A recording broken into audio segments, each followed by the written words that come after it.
This partnership with... Shut up, Baseballism Academy!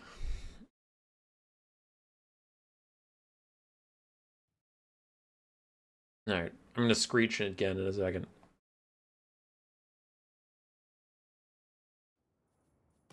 This partnership with... Shut up, Baseballism Academy! That was weird. Alright, tell me if my audio sounds bad.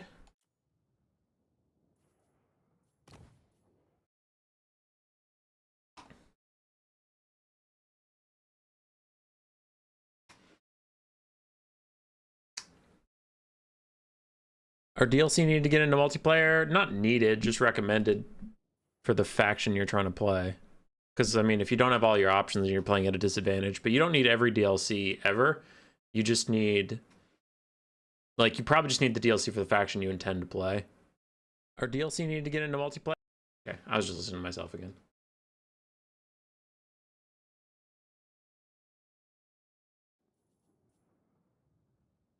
Maybe the real Gladiator was the bag we made along the way. That's true. That is true. That is true and based and fair. All right, the players have been waiting for me for a little bit. We're letting people gather. So one sec.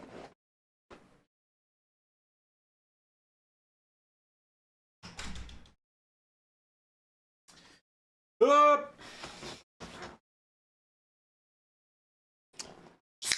I'm back. I'm back.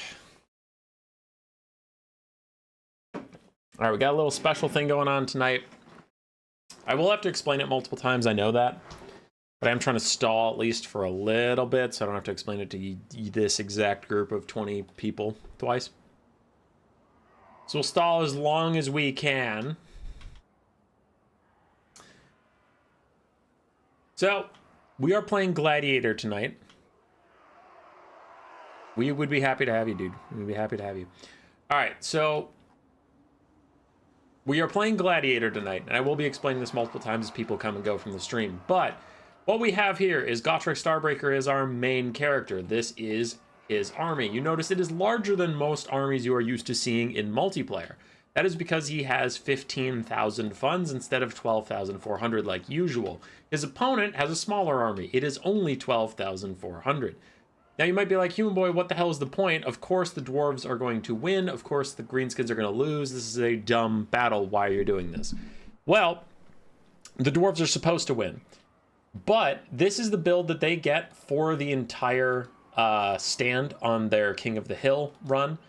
If they lose any units that have shattered or died, not routed off the map. If they route off the map, they're safe. But if they shatter or die, the player has to cut them from their build entirely, and they can use that money on giving their characters more abilities and items, chevroning some of their surviving units. But this one army has to see how long it can hold out against the various forces of the world. We'll be telling a sort of Dungeons and Dragons style narrative about this army as they go along, just for some fun and some shenanigans. And sometimes, if things are going well and I want to change the timing of, like, if I see someone losing but I don't want to wrap the stream up quite yet, we might throw them a narrative bone and give them some extra units that had some story flair, what we were talking about. So to start out, we have Belagar Ironhammer, and I was told by Gotrek he built a Carrick 8 Peaks themed army. So we have Belagar leading them, Runesmith, a master engineer, pretty limited on the abilities and runes these guys took, so they have room to upgrade as it goes along. Then we have Dwarf Warriors and Longbeards, the Warriors of Dragonfire Pass as well, double Bolt Thrower, bunch of Bugman's Rangers, Nordlings Ironbreakers, Dwarf Warriors, Dragonback Slayers, and regular Slayers. It's a pretty thick line of troops. And as they were heading out to fight in Carrick 8 Peaks, as they do every day of their gosh dang lives, they are ambushed by Skarsnik and some goblins. Not exactly new for Belagar and the boys. For Skarsnik, we have some nasty skulkers, the 8 Peak spinning loons, the 8 Peak loonies, other spinning loons, and then we have a bunch of squigs. Squig herds, mangler squigs, colossal squigs, including the acid burper Arwar, and then we have a Night Goblin Big Boss with his Squig Summon.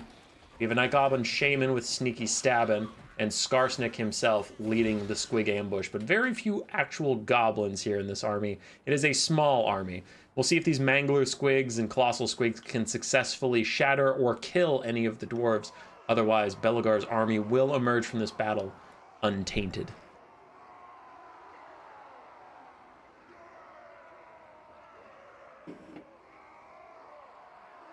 Seems like there'll be a lot of grudging.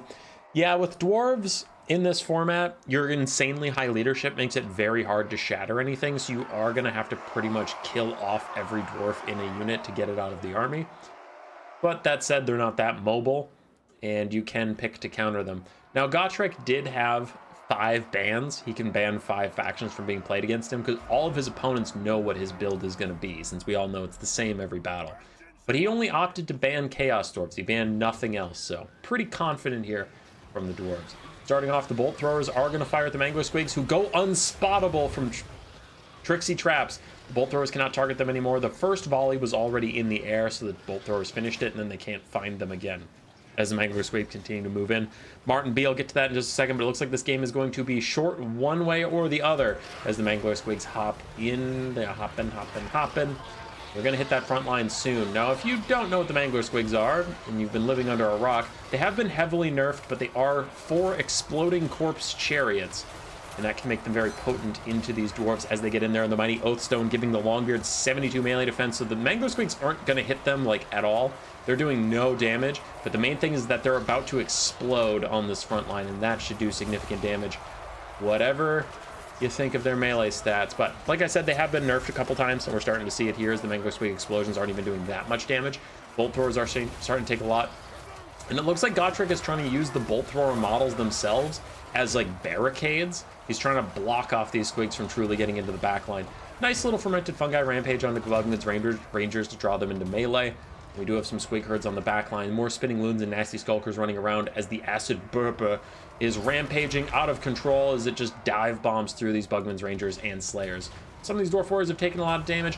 One of the bolt throwers is terror routing away, and Belegar takes the fight to Skarsnik himself. Just gonna go fight him. Mighty Oathstone was popped, and we know he doesn't have Revenge Incarnate or any of his other melee buffs, so he will probably beat Skarsnik in a 1v1. I don't know about the 3v1 that's going on here as more spinning loons go through the sides. I need to watch carefully and see if any of the dwarves' flags disappear. Since he is the blue army, when they shatter, they just disappear from my screen, which is a little annoying, but it is what it is. So at this point, it is very difficult to beat an army that is that much larger than yours. So we will hope that the Greenskins take the theme of the game mode into mind and start to chase down this bolt thrower crew wherever it is, chase down these dwarf warriors, and really knock them out of the game, take them out of his opponent's build so that the next game, this dwarf build is smaller. Nice spinning loons right through the middle of these dwarves. It looks like we're going to get another rout soon, just as a wah comes down and confuses me for a moment. These dwarf warriors are in fact getting chased down by the acid burpa. That bolt thrower rallied, but I don't know where the actual crew is. It looks like they're way back there as more spinning loons rip through the dwarves over there. Belegar is still hunting down Skarsnik and doing a great job as these dwarf warriors, dude, look at these. These are basic dwarf warriors, unchevron. Some of the lowest tier dwarf infantry you could get, and at 300 HP, they're like, nah, I'd win. Negative 20 leadership, but not shattering just yet. I'm keeping my eye on them carefully, because like I said, their flag just disappears if they shatter. After this game, I need to remember to put Belegar on the red side, so his shattered units appear like that. But army losses hits just as these dwarf warriors were taking a lot of damage, down to 7 models out of 100. The unbreakable units of the 8-peak loons keeping after these dwarf warriors. I honestly wonder if they should come out here and just deal with these ones, but those dwarven leadership stats remaining quite high. We have some Slayers almost dead as well, but no one actually got finished off. And he was trying. He was doing a good job. Sometimes, I'm not trying to throw shade. I'm just saying, sometimes we play this game mode, too many people try and just win the battle rather than snipe out individual units. I actually think Harris was doing a good job sniping out individual units. It's just that darn dwarven leadership held on so long. These guys didn't shatter before army losses took the rest of the army. But you can see he almost killed another dwarf warrior, almost killed a slayer, did rout off this bolt thrower, but couldn't quite put the sealing touch in anything. So now it is just the 8-peak loons running around to last of their ability, but I don't think they can really finish anybody off here. They're just getting kited out by Bugman's boys. That is GG. Why were the Chorfs banned? Player preference. I don't know if Gotrek actually considers them to be a counter or anything. I know As you can tell by the fact that when he had 5 bans, he just banned 1 faction, and the fact that he took an 8 Peaks theme build, he just tends to do this. He tends to have some fun with some lore thematic things. So I wonder if he's just role playing as a dwarf and just saying like, "Those grudging Waziks of the Chaos Dowry will not enter my hold," or something silly like that.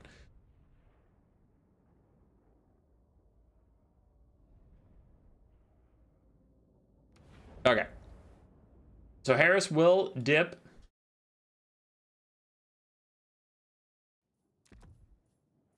I'm going to add a player slot and tell Gotrek to switch.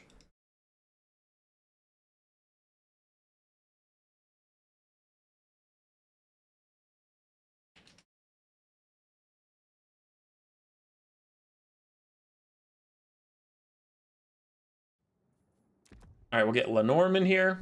See what he's going to pick. And then Martin B did donate in the middle of the game, and I will stop and appreciate the Martin. This is a really creative concept. Kudos to you for thinking this up. Thanks, dude. We've run it 4 or 5 times, but yeah, we like it. We run it from time to time. It is hard when the meta is new and fresh and everybody's like really excited about the game, but it is nicer in these kind of lulls where not a ton of people are playing right now. They're waiting for the next patch or DLC or something. Then you can do some more creative and fun streams.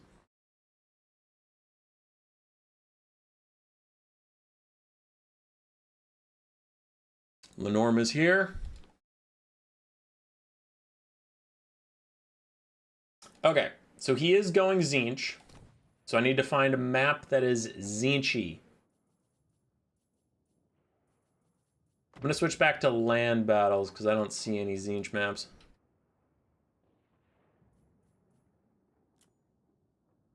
The Fields of Eternity. Let's see. I want to see what Gala's army is so I don't mess him up. Okay, it seems fine.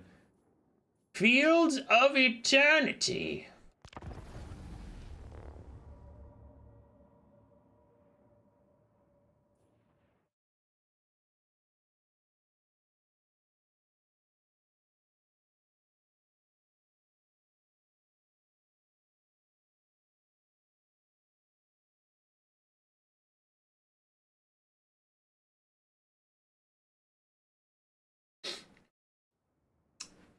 As we load up. What up, Cash? It has been a while. Has been a while. So, Belegar, right?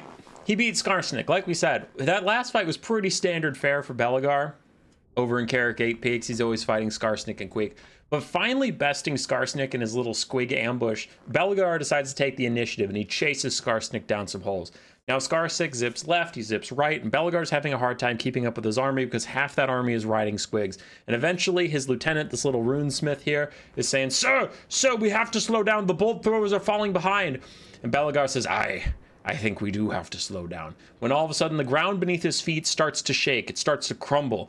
What the wazzock is this? As a rock slide starts beneath his feet, the floor collapses, and it turns out Skarsnik wanted to lose that fight because he was baiting Belegar into a trap. To finally get rid of Belegar once and for all, Skarsnik discovered an ancient Tzeentchian portal back from the days when the dwarves fought Tzeentch and Khorne and Nurgle and Slaanesh, and they were the main bastion against the Chaos Waste the old ones put on this world to protect them. Well, finding this old portal, Skarsnik dug, a couple tunnels to it, put a thin layer of rock, and ran right past it, so Belegar and his big, heavy dwarf army would fall right through. Belegar and his army slide down, fall into the Tzeentchian portal, and teleport far, far away from Carrick 8 Peaks, leaving it undefended for Skarsnik to take over. Belegar, realizing that he has been tricked, needs to fight his way out of the Tzeentchian wastes and get home before Skarsnik can rally a force big enough to take his hold without him there to lead it. Welcome to the Tzeentchian wastes, and waiting for him is the Changeling. Let's see what form the Changeling has. The Green Knight! The Green Knight Changeling is waiting for him in the Tzeentchian wastes. I love that.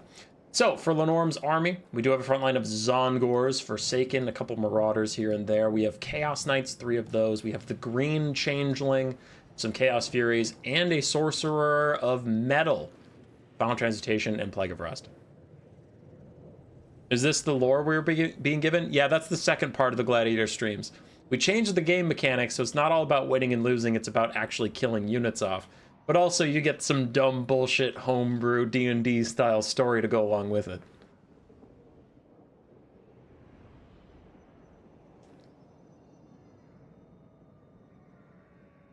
Can I play multiplayer having Total War 1 and 2 without Total Warhammer 3 factions? Is it one player pool? You need to have game 3 to be on the player pool. You don't need 1 and 2. Yeah. 3 is the key, though, because it's what everybody's playing on, unfortunately. Because the matchmaking system, if you're playing 2, it'll match you with other people from 2. For the Dwarven army, we're not really going to go through it again. It's the same armor you saw before. Nothing was cut from it so far. And they are just chilling. That lore storytelling is pretty cool, thanks. I try not to go too rogue with it. Like, I tie it in with what exists and what generally makes sense. Can I sign up for this? Is it already set? You can sign up. We got a list going. Let me check. Not that you shouldn't sign up. I just should grab the thing. So Jepardu is up next.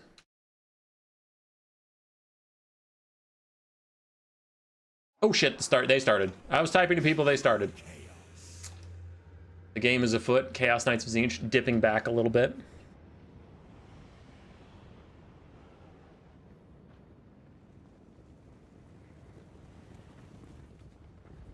And Tzeentch gonna move up nice and slowly. Now, Belegar and his boys are in a little bit of danger. The Skull of Catan and Final Transmutation combo is very brutal against foot single entities, and even though dwarves have some spell resistance, it's kind of negated by their very low HP pools on their foot heroes. So these two actually, if they both get caught in Overcast Final Transmutation, even with that spell resist, they'll probably get down to about, I don't know, half HP or something. So 2 or 3 of those will kill them off. And we generally have a rule, everybody asks once because everybody thinks of it, what happens if you lose your Lord? I would just require you take a generic Lord, but it does make it a little more interesting than just Lord snipe the game, because sometimes if you focus too much on the Lord stuff, it's like people just take like 2 Luminarchs of Hysh and Elspeth von Draken and they snipe your Lord and that's it. And it's like, yeah, well, you need a Lord to start the game, so there it is. Longbeards get a charge downhill. Not often you get to see those guys charge. The Green Knight Changeling rolls in. He does have terror, though Longbeards are immune to psychology. And a flash bomb is down. Ouch. Reducing the melee defense of these Zongors by quite a lot. Other Zongors getting in as well, and the Bolt Thrower is still deployed in the front line formation. I really think he is just trying to use those models as kind of bulwarking barriers, but it looks like he's falling back, so maybe not as much. Forsaken getting pushed back by the blasting charges of the Norglings Ironbreakers, though a little bit of friendly fire from those guys. And Tzeentch Tonia is moving in. The Green Knight's already in there, but our Chaos Knights have been stalled a little bit. There's one still sitting in the trees that does have to get moving as the other two get up and in here. Chaos Furies of Tzeentch were delayed because they didn't... That one's more intentional. Lenorm is a good enough Tzeentch player. He is actually a pretty high-level tournament player for Tzeentch specifically. And he doesn't want to throw his Furies in too soon and get them just all sniped out. So the Chaos Knights are trying to get in here, trying to get something done. One of them's getting focused down. I am concerned about this third Chaos Knight that is just AFK. That one I can't really defend, but the Bolt Throwers are under attack. The Fury's got a good angle on them. They flew around behind so that they could attack behind the Bolt models and actually hit the crew instead of focusing down the Bolt Throwers in themselves. Some sort of rune is coming down. I think it's the rune of slowness, trying to stop those Chaos Furies from getting into the sky, trying to get them to demonic stability crumble. Meanwhile, Belegar takes the fight to the Chaos Sorcerer of Tzeentch, and now the Longbeards are getting ambushed by Chaos Knights. Do they get Plague of Rusted? I am not sure, as the Green Knight Changeling is stuck in the Slayers, is trying to fall back right now. Making sure we keep eyes on the overall battlefield, don't want to miss any shatterings, but things are going pretty tough for Tzeentch over here. Chaos Knights of Tzeentch locked down in the Bugman's Rangers, not getting that much damage out, unfortunately. We've got to find some snipes here for Lenorm. It looks like we are going for Belegar overall. Final Transmutation Overcast is down. I don't see the Skull combo, so I think this is just a regular Final Transmutation. I mean, it's still Overcast, but saying it's not the crazy Skull super combo. Chaos Furies did get a little distracted. Now they're flash bombed, slowing them even further than the Rune of Wrath and Ruin or whatever did, the Rune of Slowness. Kind of surprised that they didn't dive these Bolt Thrower crews. They're going after the Bugman's Rangers, as it looks like Tzeentch is going all in on the Lord Snipe. Instead of trying to kill anything else on the map, they are going after Belegar. The big Final Transmutation, plus a Bolt of Tzeentch. The reason I singled out the heroes, though, earlier, you might be like, Hume Boy, he's fine after all that stuff. Belegar's chilling. Yeah, Belegar at half HP has 3,000 hit points. The Runesmith and the Engineer have 3,900 hit points at full health. So Belegar is a much tougher target to pull this kind of sniping off than the heroes, which is why I'm kind of surprised he went so deep on Belegar. We'll see if it's worth it, but it is a little risky. I think these Bolt Throwers and I think these Longbeards would have been easier targets to snipe out and remove from the build, but he seems to really want Belegar Mighty Oathstone pop to give his Slayers extra melee defense as Belegar himself stays together. And Bolt Thrower crews still not routing just yet. Chaos Knights did go after them, but they're hiding amongst their Bolt Thrower models and these Dwarf Warriors. They are pretty secure, snug as a bug in a rug. There's a lot of Dwarves that are thinking about routing, but I just don't know if Tzeentch has the capacity to run them down. As we saw with the Colossal Squig earlier, it is running the Dwarves down once they route that is the big problem, because you can't just count on them to shatter, right? They have plenty of leadership, so you do have to run them down, trigger that shattering, or you have to run them down and kill them before they hit the edge of the map. This Bolt Thrower crew did route, but so did the Chaos Knights. And we know Tzeentch has army losses coming in soon, but the Green Knight Changeling once again duels Belegar. And with that Frostbite, Belegar cannot escape. Those Slayers are closing in. I wonder if the Chaos Sorcerer of Tzeentch has another Final Transmutation or has a Searing Doom that honestly could do a lot of damage as well. Bolt Thrower crew routing, not shattered yet. Nothing else is really routing, so it is all in on that Lord Snipe as the Normanlings Ironbreakers trying to make space for Belegar. And Belegar is just going to twiddle about on the sides of the Norgamlings. Does not want to get sniped out. Zongor still trying to fight those guys. We have other Chaos Knights. Their flag is pretty far away from wherever their unit is, since I'm doubting that this one horseman is the entire knight unit, so I have no idea where the rest of their models are. Another Final Transmutation is out on a very wounded Bolt Thrower crew and Belegar. Is a regular Final Transmutation as he walks away from his troops, trying to save their lives with his own. He's down to 1,000 HP as the Changeling Green Knight is trying to path through the last of these Norgamling Ironbreakers and get towards Belegar. He is unbreakable as the Green Knight, so the Changeling actually gets the attribute Unbreakable, while he has some Chaos Knights who were busy chasing down Dwarf Warriors. It looks like they're pathing away. They're going for those Longbeards that we said might be snipeable earlier, so I think this is the last hope for Gala to get some good damage out. The Bolt Thrower crew is separating from the build, but there's no one over there to really get him. It is down to whether the Green Knight can run down Belegar and these Chaos Knights can get a good charge on the Longbeards, because Belegar is isolated. He tried to buy space and time by getting away from his forces with the Final Transmutation, but that does leave him completely alone as the unbreakable Green Knight is running him down. And I think even if you get hit with army losses, the Green Knight should be able to finish Belegar. So the Mighty Oathstone is popped, gives him some melee defense, but it's not enough. Takes a nasty charge straight to the face, and the Green Knight is glowering down at him for the kill. The Dolorous Blade is popped, and Belegar is dead. Belegar is the first person in Belegar's army to actually die, to actually be cut from the build. He has to be replaced by a generic Dwarf Lord. Bolt Throwers retreating away. And this Dwarf Warrior is very low, but there goes the army losses that will stop Tzeentch from getting any further kills besides Belegar himself. And now the Green Knight charges in, fights the Master Engineer, should be able to body this fool, but I don't know if he'll body him in time as all these Bugman's Rangers take aim at the Green Changeling. Flash Bomb is down. And another very close route. The Bolt Thrower got off the map, but that does not mean they're cut from the build. That means they got to safety, and they will return next battle.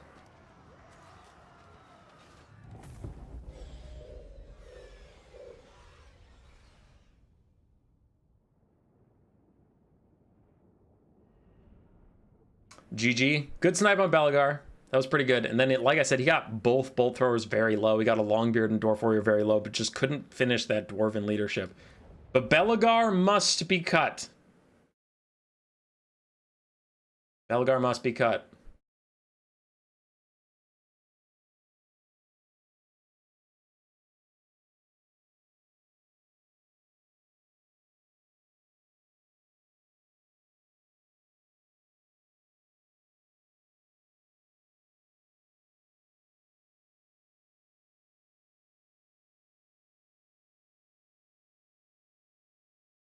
Okay.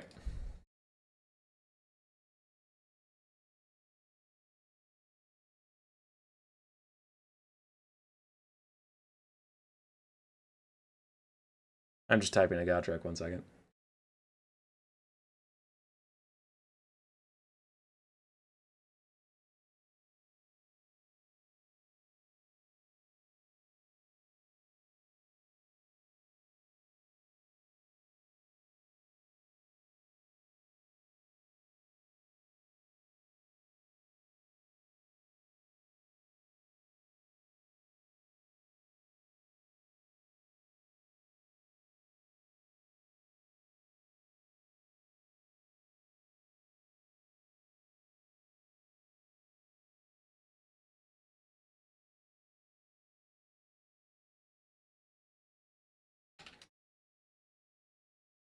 Okay.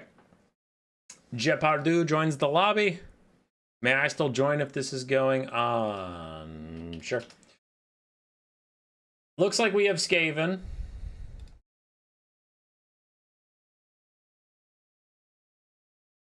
I'm gonna message Jep and make sure he has Skaven before I pick the map.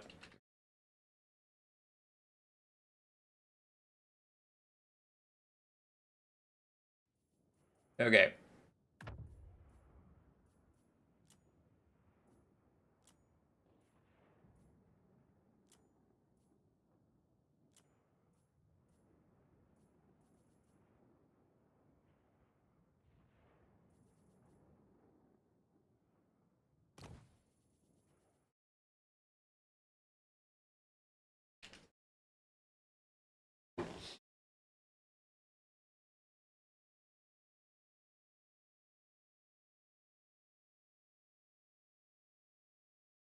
All right, sorry, just timing the players. We have Skaven versus Dwarves. Skaven getting their army set up. I'm gonna ready up in case they need me. And we don't need a blocker because Gotrek can't change his army to counter him anyway.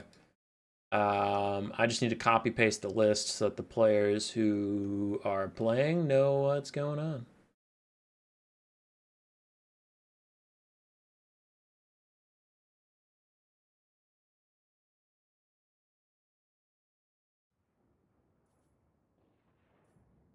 Jepardu has spent too much money. That's why I wanted to host the lobby, though, is they have to wait for me to ready up, because the Skaven need to have a smaller army than the Dwarves, so he has to leave 2,600 gold unspent. As for Gotrek, he had to cut Belagar, so we have a generic lord. I'll check chat in a second. Hi, chat. Where can I sign up at? Oh, you found it. Sorry, Cash, I missed that.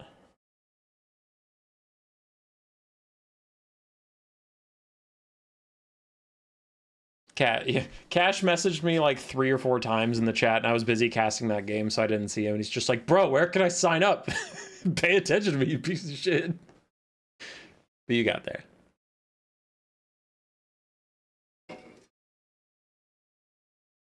Deep. Just got here. Who is the Gladiator? Gotrek Starbreaker on his beloved Dwarves. Just a default Lord? We went to default Lord.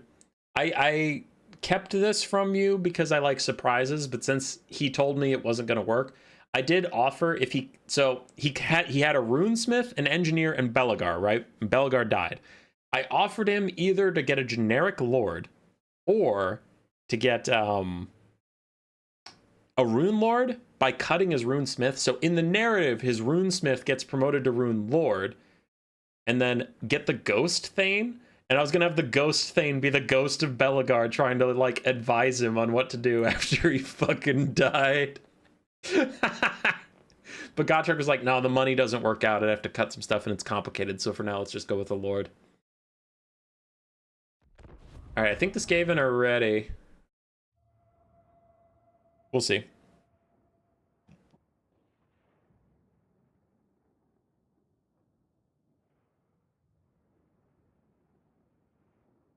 Jeremy, why would you mute me? Then it'd just be a silent stream. Next player should focus on killing artillery. Yeah. Yeah. Both players have indicated that it is very difficult to shatter the dwarves, because I know Lenorm was mentioning that he got both bolt thrower crews routed, and he was like, he messaged me after, and he's like, did I even get anything besides Belagar? And I said, no. One of the bolt throwers got off the map, the other one's rallied.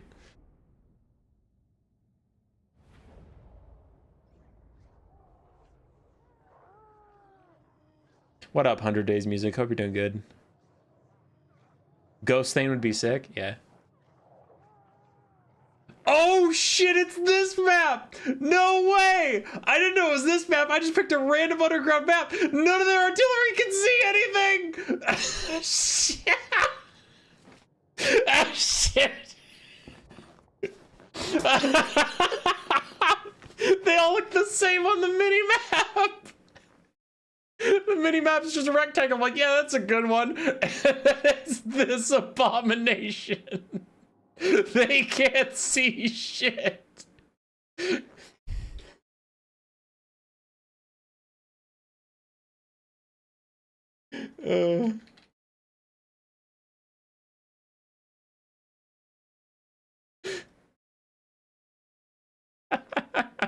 Did you troll on purpose? No, I didn't know. I picked a random underground map. I didn't know it had a giant fucking hill. I didn't know. Look at the mini map. The mini map just looks like a friggin'... Oh, that's funny. A lot of the underway maps are terrible, to be fair. Yep, that's fair. All right, but we gotta focus up, guys. So, Belagar is dead, right? He died in the Tzeentchian wastes, and the dwarves need to get back home. Now, being the dwarves, they quickly find their way to the edge of the Chaos Wastes and get into the underway system and start heading south. But Queek heard about Belagar going through the shiny portal. Queek didn't like that Belagar went through the shiny portal. Queek thought Belagar was trying to avoid his Queekly vengeance. So, Queek, thinking on his feet, contacts his friends in Clan Moulder to the north and tells them to keep all their scouts on the lookout for any dwarves coming home. Sure enough, a couple weeks into their journey, the dwarves come in range of Clan Moulder's Skaven slaves. The Clan Moulder's Skaven slaves report in. Queek sends an army north, and about halfway from Clan Moulder's home of Hell Pit back down to Carrick 8 Peaks, somewhere just under the World's Edge Mountains, near Ungrim's territory probably, Queek finally runs into Belagar's army, and a hastily set up battle line is commencing because, as you can see, these armies didn't exactly know they were going to run into each other. But Belagar being, well, not Belagar now, his lord, previously a Thane, I'm going to call him Mustacherson, did send Bugman's Rangers out ahead to watch for the Skaven, and the Bugman's Rangers quickly found alcoves to hide in while Queek and his forces arrogantly passed them by. For the Skaven forces, we have Vixen's Death Squads and 2 Wolf Rats in the vanguard. Gonna sneak behind the dwarves. Clan Rats and Skaven Slaves front lines, classic. And then we have the Dwarf Thing Menace, very appropriately named for this battle. 4 Rat Ogres, 2 Plague Claw Catapults, Queek Headtaker himself, and a Plague Priest with Plague Monk and Vermintide summons.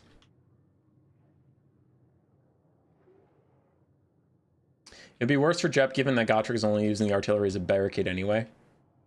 Yeah.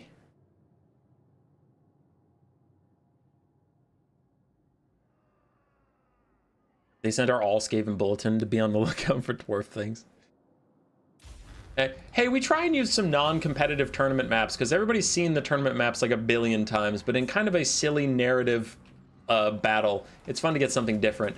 The Bugman's Rangers spring their little trap ambush on the Rat Ogres, and the Rat Ogres quickly charge uphill to deal with them. Now, Bugman's Rangers have high leadership, regeneration, and decent melee stats. They are getting charged uphill by Rat Ogres. They are going to be tankier than you might suspect, but this does open up a real target for the Plague Claw Catapults to actually fire at. But Gotrek is a cheeky bastard. I just realized, because in this game mode, this is totally fair play. In this game mode, if you route off the map, if you don't shatter, These Bugman's Rangers are actually much safer than you would think, because it's very likely that they will rout before they die, and they'll go right off the map and get to safety. Now, if his whole army was corner camping, that would be a douchebag move, and I would call him out on it. This is just clever. Having some Bugman's Rangers show up in a mini ambush. Oh, but do they shatter? Negative 55 leadership. Sorry, I need to pay attention to this right now. I know the front lines are colliding, but I need to see if this Bugman's Ranger gets off the map, because it's going so negative so quickly. It's taking too much damage. It actually shatters. One of the Bugman's Rangers shatters, even though it was deployed on the white line. It couldn't withstand as Queek dives straight in onto the Lord, demanding from him, where is Belagar, you piece of shit? As Queek throws down trophy heads onto Lord, I imagine there is trophy heads. The Lord is very low on stats, and Queek is hunting him down. Meanwhile, the Skaven slaves are getting roasted. Rat Ogre's running into the backline, and the other Bugman's Rangers vanguard has shown up to take out the Plague Claw catapults. We did lose the Bugman's Rangers, and now the Wolf Rats and Death Runners are moving up, trying to find a good target to get onto. Maybe they can find the Bolt Throwers. Maybe they can find, I don't know, the Bugman's Rangers, but the Bugman's Rangers are way over there as these guys are running. Oh, but that white line doesn't count. There's nowhere to run, so they actually do have to run the long way. Oh, his masterful plan is thwarted. So those Bugman's Rangers might actually be in danger. We'll kind of keep half of a screen on them, but we do have other things to be doing right now as we have to get back to Queek, hunting down the Lord, surrounded by clan rats and Queek Headtaker himself. This Lord is putting on an admirable fight, but Queek should beat his ass. But as I zoom in, he misses 2 attacks in a row, which I didn't even think was possible. All right, the Bugman's Rangers did get off the map over there, so they are safe. We still, so far, the Dwarven tally is losing 1 Bugman Ranger, but Wolf Rats have found these Dwarf Warriors, and Wolf Rats are some of the best dogs in the game, period, and dogs are some of the best units in the game at chasing off already injured units. We also have a Bolt Thrower crew down to 150 HP. This could be a desperate battle for the Dwarves, though no one is really that surprised when Dwarves fight Skaven. That is their natural counter, so them losing a lot of units is kind of par for the course. We have lost a Bolt Thrower and a Bugman's Ranger from the main build. These Dwarf Warriors very low on leadership, getting lower on HP, and Victron's Death Squad chase down and shatter a Dwarf Warrior. Bolt Thrower, Bugman's Ranger, Dwarf Warrior, and maybe the Lord himself also going to die, as Queek might go chase him down. But once again, you get diminishing returns on Lord sniping over and over again. Getting rid of the legendary Lord Belagar, Jesus Christ. Belagar is pretty good, but now that we're already under generic Lord, he just gets replaced with a generic Lord, so a little less return on investment there. We do have some Dwarf Warriors and Dragonback Slayers trying to peel for these Dwarf Warriors, because they can still save them. They can still save their brothers, even though they're routing. As long as you don't let them shatter, they can actually keep them in this army, keep them in the game. As we lose another Dwarf Warrior, and this one over here is having a bad time as Victron's Death Squads have gotten their little stabby claws on these Dwarf Warriors. It is a pretty bad time for them, as they're also going to die, it looks like. And another Longbeard also dying off. That is a lot of death for the Dwarven forces. They're having a bad time. Now, they are winning the battle, but they're losing the war, as that Dwarf Warrior is going to shatter. The Longbeard shatters as well. And the Lord has retreated away from Queek as best he can, though Queek is still on the hunt. Queek is still stabbing. And that Lord is taking a lot of damage. Rat Ogre's piling in. He fights back with his little Star Metal Hammer as best he can. Bugman's Rangers holding on against Clan Rats and Skaven Slaves for now. But Queek is on the hunt, and Queek will not be denied. 300 HP left on the Lord. Queek needs one more hit on this guy, and he will get it. Rear charging him will kill this guy. Rat Ogres get out of his way. He is the head taker, and he takes heads. The Lord is dead. The Lord is dead, as the Dwarven's pathetically low leadership crumbles into nothingness. They're all going to start shattering. Just you watch. The Skaven are definitely going to win this. Damage value is 50-50, but since the Dwarves have a larger army, that actually does mean the Skaven are behind. The balance of power is correct. Bolt Throwers, one is still online and firing at stuff, and the Skaven have lost their momentum on the backfield here. The Dwarven lines are secured as a bunch of stuff is just routing away. Dragonback Slayers are fighting against Queek and the Plague Priest. We still have a Runesmith. We still have a Master Engineer very healthy. Nordling's Ironbreakers will be the iron upon which the Skaven break. So I still think the Dwarves have this probably, as we have 2 Bugman's Rangers peeling for themselves on the back line. That is a Clan Rat summon. It's not a real Clan Rat at high HP, as this Plague Claw Catapult. It's just a crew, because their catapults themselves all got blown up by the Bugman's Rangers. Queek is on the hunt again, and this is very important. Now, the generic Lord has to be replaced, but the Runesmith does not, so Gotrek might lose his caster here, which is going to be a big problem. Someone's got to save him, and it looks like that job is down to the Dragonback Slayers, who do form a little bit of a wall between him and Queek. And if they get any hits on Queek, they're going to slow him. You can see his speed is only 34 right now. Yeah, he's exhausted, but if the Dragonback Slayers get their hands on him, he will be slowed even further. But looks like for now, they're trying to hit the Dwarf Thing Menace. Flash Bomb slowing them down. Dragonback Slayers also have a slow, but they're not quite in range to get that extra slowdown yet. So the Hammer of Character Draws just has to be enough to push those guys away. Clan Rat Summon fades out. And Army Losses is coming for the Skaven, but once again, Queek found his way onto the Runesmith. We still have Dragonback Slayer bodyguards trying to protect him, but the Skaven are force pathing through those guys to get big hits in where they can. We are losing another Bolt Thrower. It did get surrounded by Skaven slaves, blasting charges from the Nordling's Ironbreakers. Try and peel for it. They do get it some space. As long as it doesn't shatter, it'll be fine. Back to Queek. Queek is trying to get an important snipe out onto this hero. Once again, the heroes don't have to be replaced. The Lord does. You literally need a Lord to start the game. But this Runesmith is in dire trouble. Starts to run away through a Clan Rat Summon. Stand your ground pop for those guys, giving him a little extra stats as the Runesmith continues to get hit in the back of the head by Queek Headtaker. Meanwhile, the Bugman's Rangers just trying to ignore the Skaven slaves and Clan Rats all around them and just fire uphill to get some damage out, to get something going and just get rid of these Skaven. But the Nordling's Ironbreakers are here, and they're not about to let Queek through. They have much higher mass than the Dragonback Slayers. Queek will literally not be able to pass through these guys. They are a wall that he cannot pass through. You can see he stops dead as soon as he hits them. He has to go around, and it's taking him too long, so that Runesmith is going to get to safety. The Runesmith will be fine. We have some Slayers who are low, other Longbeards who are fine, and the Dwarf Thing Menace is actually chasing down the Warriors. Dragonfire Pass shatters them as well, as we have a whole bunch of shattered units. It's easier to keep track of what is still here than what has died. I know there's 3 Bugman's Rangers. There's 2 there. There's one that I watched get off the map. There's the Longbeards, 1 Bolt Thrower, both Slayers, Nordling's Ironbreakers, and both heroes. That is it. Everything else I watched died. Plague Priest gets killed off, and now Army Losses is coming for Queek faster than he would like. Nordling's Ironbreakers get a boon as his melee defense is lowered to only 20 from the Flash Bomb. They actually have enough melee attack to start hitting him now, and as they have him surrounded, Queek is in dire straits.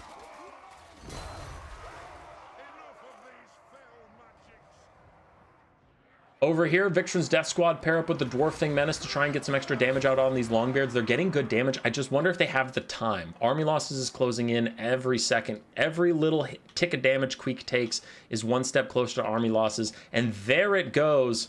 Army Losses is in. Gonna have to carefully catalog what all got killed off here. All right. So. Let me total this. Lord dead, 3 Dwarf Warriors, and Dragonfire Pass dead, 1 Longbeard, 1 Bugman, 1 Bolt Thrower,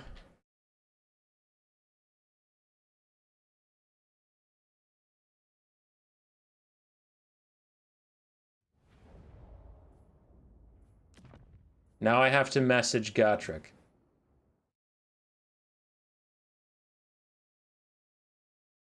Where was my list, damn it? Hayseed is coming.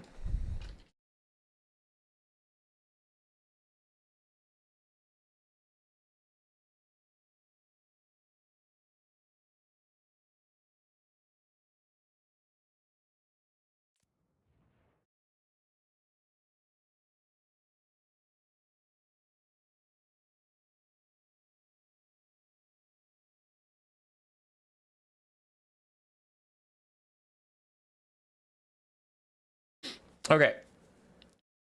Now I have to take you all to a black screen momentarily. 1 second. We will return in a moment, but you can't get spoilers for what's going down here.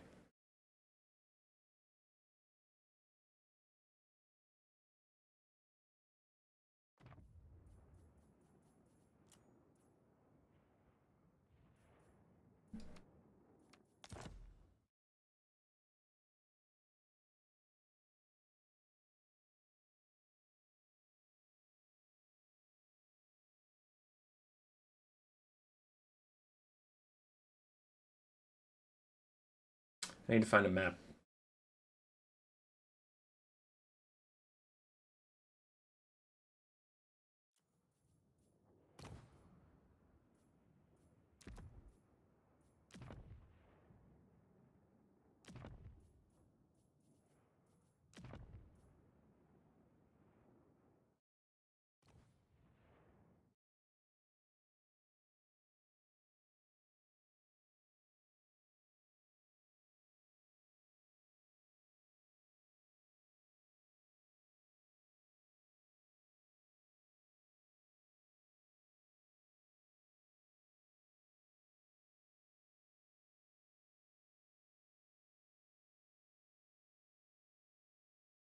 All right.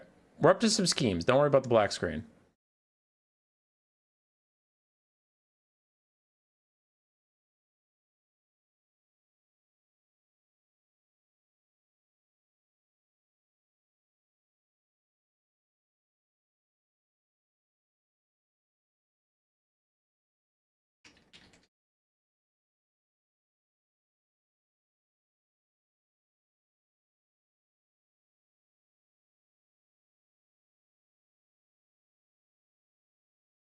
All right. All right. I'm just typing to the players. Hold on. Getting the next thing set up. Calm down.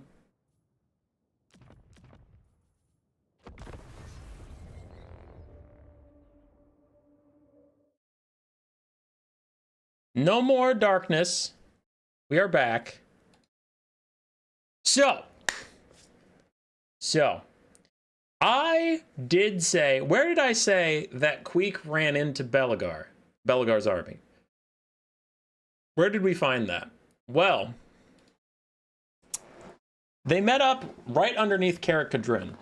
Now, Belagar's army is in tatters. They got absolutely massacred. As you can see, they're very small now. They're all gold chevron because they're crazy.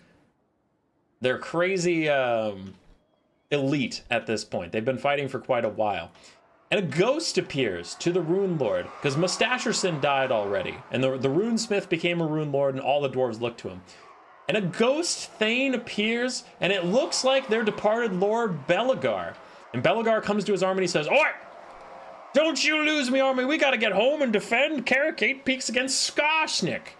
Now go up, Ungrim owes me a favor. Go find Ungrim, he'll owe us some troops, he'll get us safely to Carrick 8 Peaks." But going up top, Belagar's army finds Carrick-Cadrin rather empty. Well, empty of warriors. There's plenty of civilians and whatnot. And he talks to the Lord-ess, the wife of Ungrim Ironfist, and she says, "Oh, Ungrim? Well, those trolls of the Troll King were making trouble up top again, so he went out to go fight them. You should be able to catch up to him if you hurry." Belagar's army hurries out to go find Ungrim, hopelessly outnumbered by the Troll King's forces. We have Norscan ice trolls, Throg, Norscan trolls, a bunch of dogs, some marauders here and there, a shaman of death with purple sun.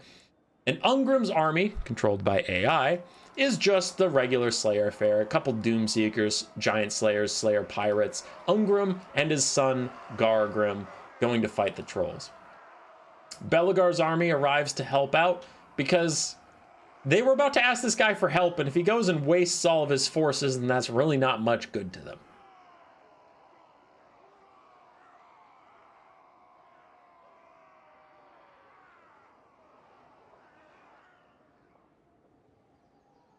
So we'll see what Hayseed can do. Slayer is about to have a good time with these Norscan ice trolls.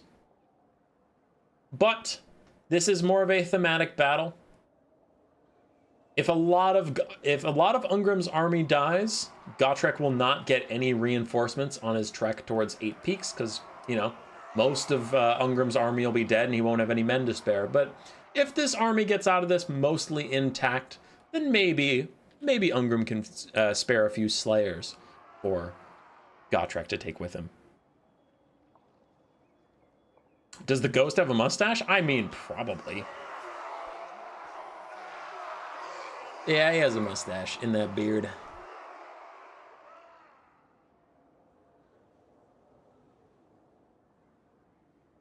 Ready whenever the players are.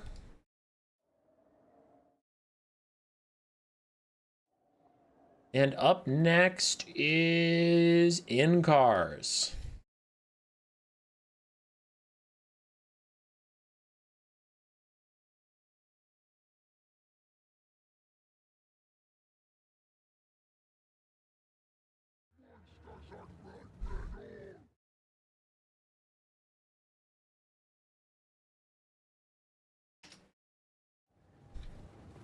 All right, we're off. The AI-controlled Ungrim sprints out to the conquest point, sprinting into the enemy forces with no consideration for their slower compatriots right behind them.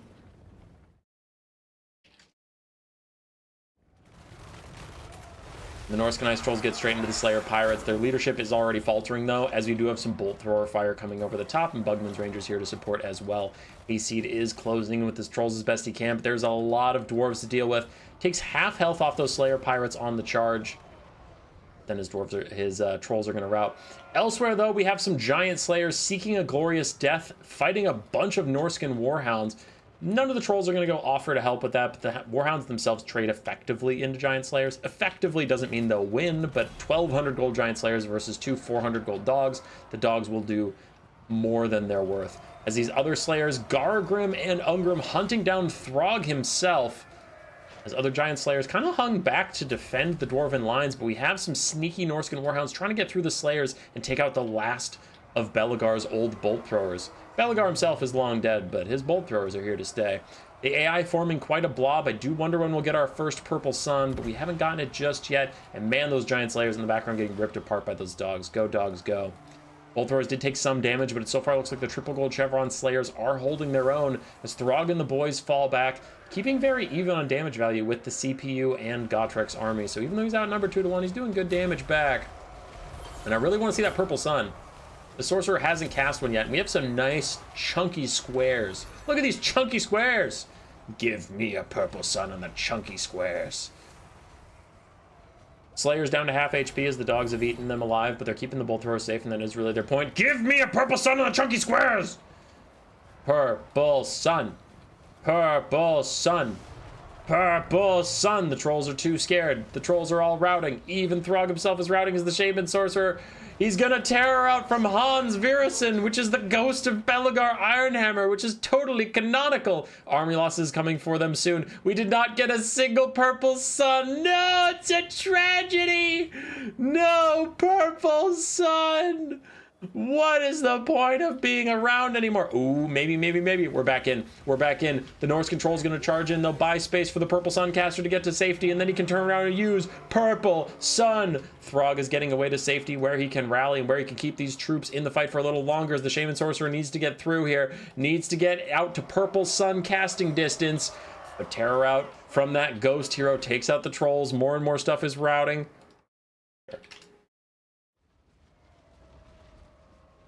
More and more stuff is routing. Throg's trying to come back. Still, the Shaman Sorcerer of Death cannot get to safety.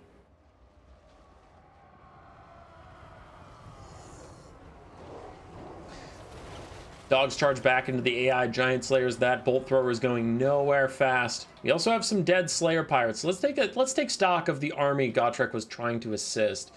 Slayer Pirate half HP, Slayer Pirate dead.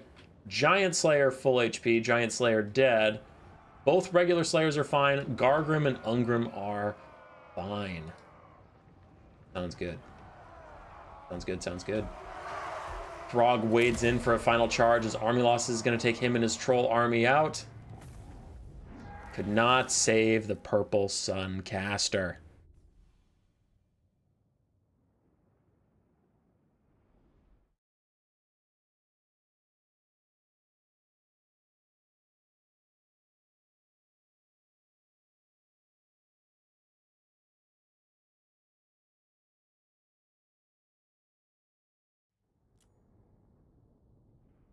Oh, Doomseekers existed. I forgot Doomseekers existed.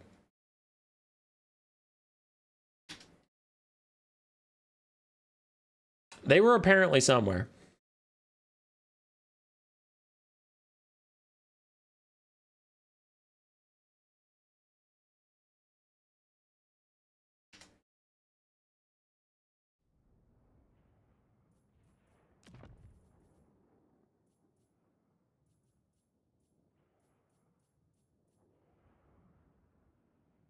All right, sorry. I'm looking at some stuff. I'm looking at some things.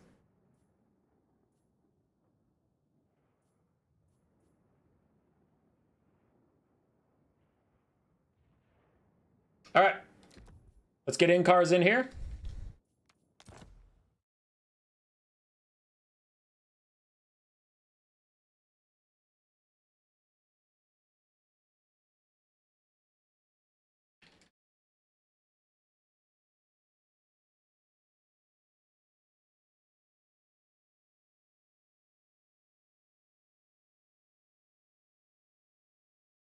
Incars is in. I need a new map. Let us do Galbaraz.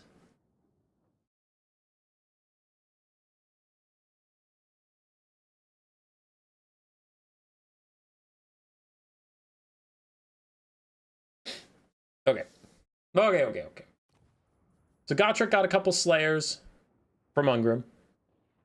Prepare for the nakedest battle Warhammer has ever seen. Oh boy, it's Wurzag's Savage Boys.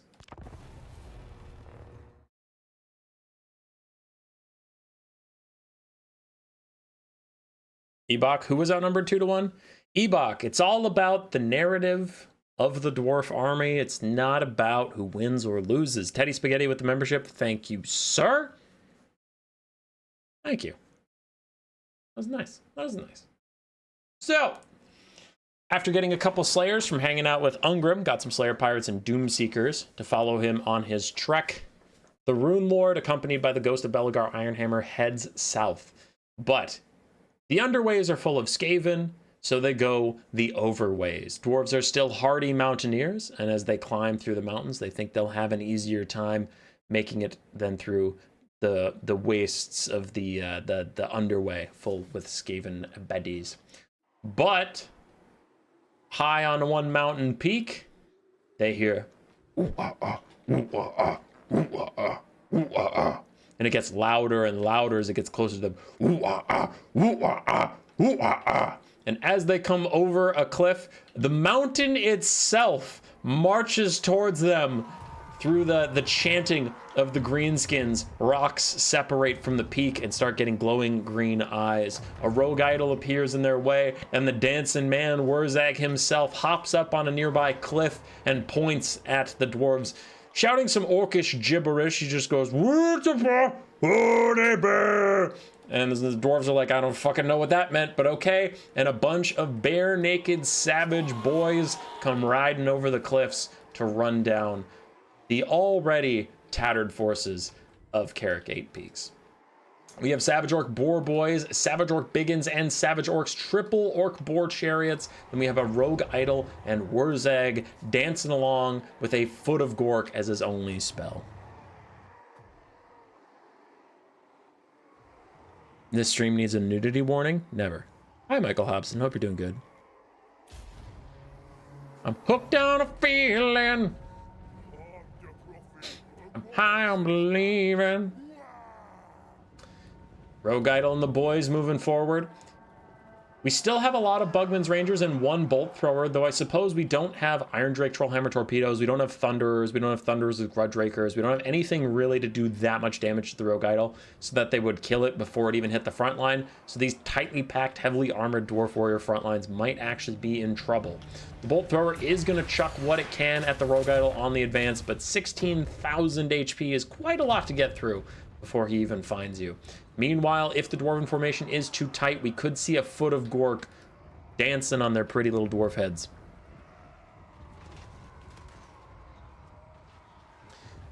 Savage Orcs not having a good time as those Bugman's Rangers take out their rage on it. We have Norgrimly's Ironbreakers in the back that also are going to have some nasty blasting charges. And Hans Virelson is charging out. Wurzag or the Rogue Idol, neither of them actually does magic damage, interestingly enough. So Hans could be tankier than otherwise suspected. 100 Days Music. Wurzag, there Zag. You're making a joke because it kind of sounds like where Zag. Bugman's Rangers forming a front line on this side as Dragonback Slayers are going to run forward. Now the blasting charges come in over the top as the Doomseekers try and hold, but here comes a Foot of Gork. Is it overcast or not? Maybe. I honestly don't know Foot of Gork that well to know if that was undercast or overcast, but did some decent damage, caused some disruption. The front line of the Greenskins is already pulling back, but we do have some Boar Boy Chariots and Savage Orc Boar Boys in the back, not doing too much. Now the Ghost of Belagar is 1v1ing the Rogue Idol to save his forces, to save his army. He will hold back the mountainous monster himself if necessary. He just wants to get these boys home. As the Fire Ring of Grugni, or whatever the hell, Fire Ring of Thori goes through more Savage Orcs and does damage to them. The Dwarves are taking a lot of damage, especially the Bugman's Rangers, who we do have some Bolt Throwers trying to help out Belagar's Ghost as he fights the Rogue Idol all by himself. We have more Savage Orc Boar Boys, and here comes a Wa to give a little bit more leadership, a little bit more damage as something's happening. A Rune of Slowness, it looks like, onto these Savage Orc Boar Boys. Savage Orcs and Savage Orc Biggins having a hard time getting through that front line, but they're getting good damage out. Bugman's Rangers actually going to rout. Longbeards and Slayers holding for now, though Savage Orcs can do really good work onto Slayers, as we are seeing in the back line these Savage Orc Biggins cleaving through the Dwarves, though this Master Engineer is actually blocking them up a lot and distracting a lot of their things. Another Foot of Gork is in. How much damage does it do, especially to the Slayers? Look at those Naked Slayers. Look at those Naked Slayers. Not that much damage to those guys. Hans / Belagar, very low, as the Rogue Idol continues to swing at him, though he does miss that shot. These Bugman's Rangers separate out. They're going to get their leadership high enough with gold chevrons, self-healing, and just being Dwarves. They don't care a wink about running away. They will rally any moment, but it looks like the Savage Orc Boar Boys see them out and about and are going to run those guys down. Slayer Pirates holding for now. I mean, holding, of course, because they're leadership, but they're unbreakable, so I guess that is whatever. As the pigs run through the Bugman's Rangers. These guys won't shatter, but they might just die. As the Rune Lord runs out to save Belagar's ghost, he says, "You leave my lord alone! I will protect him in death as I did in life!" Everybody's starting to tear out away from that ghost of Belagar Ironhammer. Bugman's Rangers over here very low. I need to keep my eye on them, make sure their flag doesn't reappear elsewhere. As Belagar takes another nasty hit, he's about to die for a second time. As the Rogue Idol's leadership starts to fade, its HP is dipping away, but it is swinging for the fences against Belagar's ghost. Meanwhile, these Bugman's Rangers are almost dead too. Everybody's almost dead. The Dwarves are very low on HP. They are beating the Greenskins. They will win this battle, but at what horrible cost, as the Rogue Idol does a quarter of the Rune Lord's HP, but he is gonna take out Belagar's ghost. If it's the last thing he do, he's chasing him down. Some little explosions are showing up in the Rogue Idol. Those Bugman's Rangers did shatter. In comes a big Foot of Gork on a clump of random dwarven fools. Foot of Gork is out. Big damage on some of the Slayers, but not quite killing them. And Hans Virhusen, I mean Belagar's ghost, did get to safety. He is sprinting away as the Orc Boar Chariot's trying to run him down. Everybody coming for Belagar's ghost. They're like, we won't let you cheat death twice on my mountain. You piece of shit, you will die. One Bugman's Ranger has to be cut from the build, we know that, but what else has to go? As the Rogue Idol is down to 3,000 HP and he is starting to crumble away, but he's swinging for the fences with crazy high weapon strength, because his weapon strength does get higher the more damage he takes. Now Wurzag is sprinting through. He hits Belagar in the back of the head, 90 HP on that ghost, and Wurzag's back after him. He's back up, he's charged through the Slayers, 28 HP, just can't quite finish him off, as we did lose the other bolt thrower. Wurzag's going after him. Master Root of Slowness overcast to try and stop him, but he can't stop him. No one can stop him. 3 hits in a row for the dancing man. He just don't miss when he's gonna kill Belagar's motherfucking ghost. He don't miss shit. He hits all those. He hits every single one. He's been boogieing since the start of time, and he ain't about to stop now, as 2 Slayer Pirates are all that's left of the Slayer Pirates. Wurzag is double slowed. He's down to 3 speed as he wants to go get those Slayer Pirates, but he's so freaking slow. 8 seconds left on the flash bomb, 12 seconds left on the Master Rune of Slowness, but the Slayer Pirates get run over by the Orc Boar Chariots. They're not quite dead yet. Neither are the Dragonback Slayers.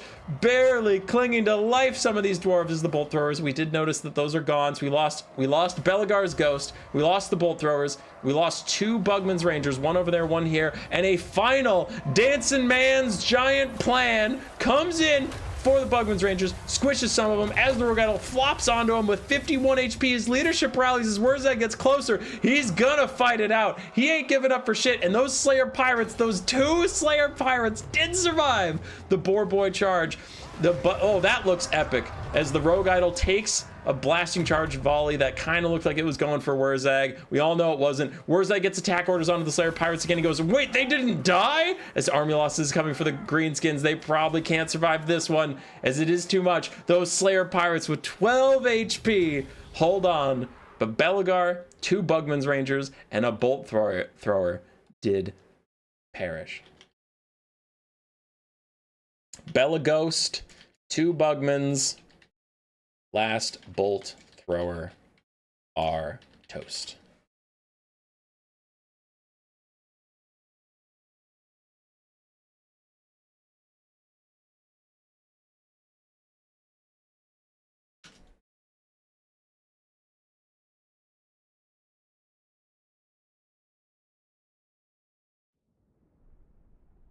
A lot of dead dwarves. A lot of dead dwarves.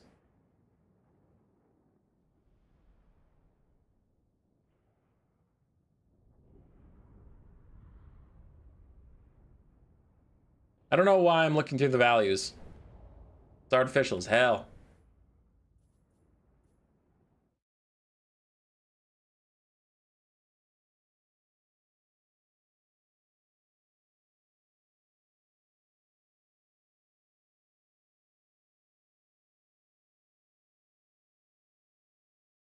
Charge speed is one of a hell of a drug. Yeah, dude. That was great.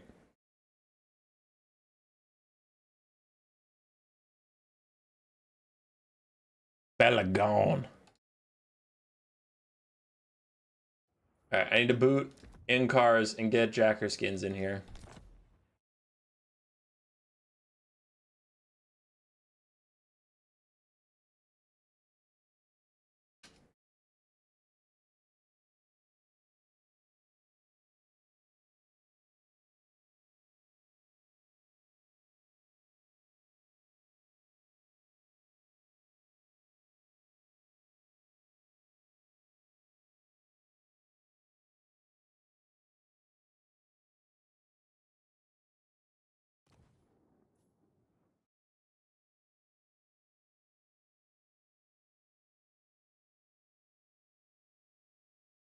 Vampire Coast versus Dwarves.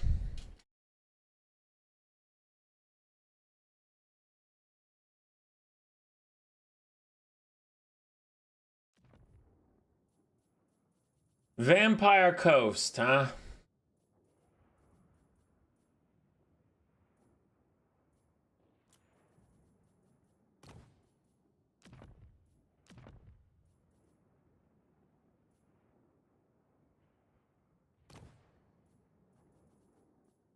Firing line time. Firing line time. We'll see what the coast bring. Again, there's no reason to hide the army because Gotrek is stuck with what he's got. It's not like he can change his build to counter what Jackerskins is setting up.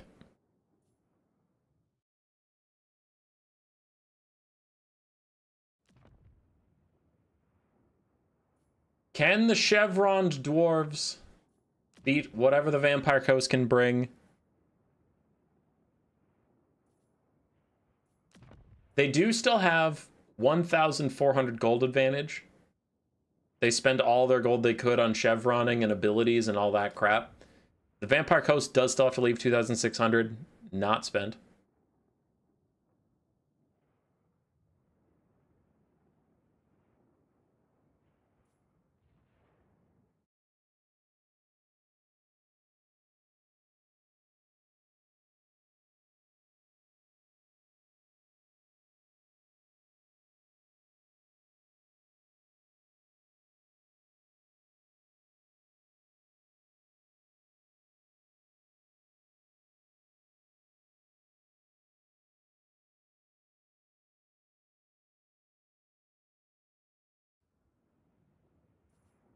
Coast is chilling. I don't know if they're playing, I don't know if they're going to ready up just yet, but they're thinking on it. They're getting some things ready. And that's fine. We'll allow it.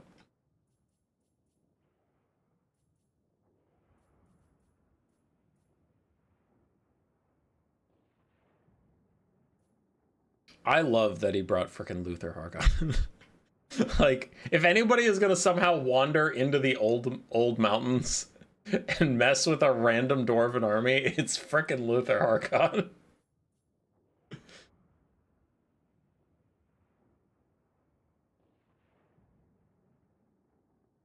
"12 HP on those Slayers, what the hell?" In cars, that's true. In cars, did you see what Wurzag did to Belagar's ghost? That was crazy. You hit him 3 times in a row. Not that that was that unlikely. You were getting a charge attack and you were hitting him from behind. I'm just saying, not often does Warhammer give you the stats you deserve. So it was hilarious to see Wurzag just charge through all the chaos, run up on Belagar's ghost, and just bam, bam, bam, bam. You are dead. You are dead. You are dead. And just beat the shit out of him.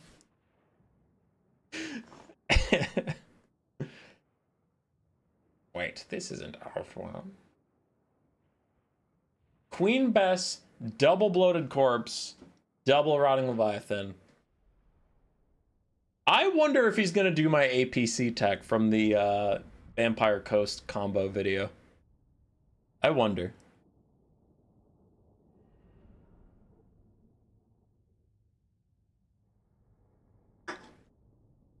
The last of the dwarves stand waiting.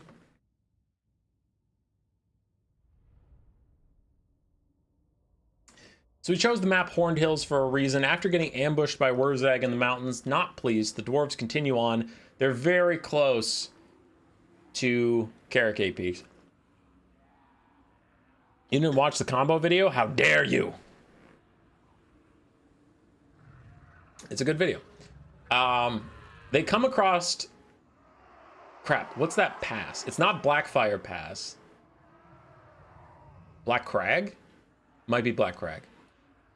Anyway, it's the pass between Carrick 8 Peaks and Black Crag, yeah. Anyway, he comes across that, and normally Gorfang Rotgut is sitting there, taxing anybody who goes through.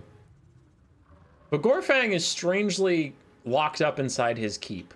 He wants nothing to do with the weird parade that is traveling through the pass between the hills. And as the dwarves get closer, they see why. They see a crazy cavalcade of explosive mutated corpses, giant crab monsters, a cackling madman in the front line talking to himself, and a giant fucking cannon. The Greenskins just said, pass, not worth our time. Not worth our time. Just, we don't want to deal with them. They don't want to deal with us. It's a fight. It's a fight we would win, but it's not a fight we would win. You know, victory does not mean winning, because a lot of us would be dead. We won't get nothing from it. It sounds stupid. Just let them go. The dwarves start to walk through, and Luther turns to the Rune Lord, looks him dead in the eye as if he's seen him before, and he says, I know you. It's my lifelong nemesis, Stefan. The Rune Lord goes, what? Listen here, Ungi. I don't know no Stefan. And Luther says, no, you're Stefan. Men, prepare to fire. The dwarves sigh because they can't catch a break in this horrible odyssey they're stuck in. And they make ready to fight. Whatever the hell this is.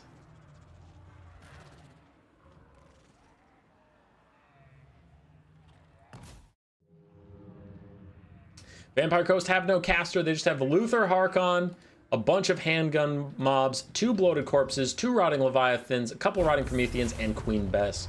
On the side of the dwarves, all that is left is their elite Bugman's Rangers who did deploy in the vanguard. We have Doom Seekers sprinting through the trees right into the bloated corpse, but the Doom Seekers with a lower model count don't take as much damage as other units would, so that is a good unit to feed into the bloated corpse. Meanwhile, we have Dwarf Warriors, Longbeards, Slayers, Dragback Slayers, Slayer Pirates, and a Rune Lord on an Anvil of Doom. Who knows where he found that in these mountains? With all of his runes, with all of his abilities, because they had the extra money, they might as well spend it.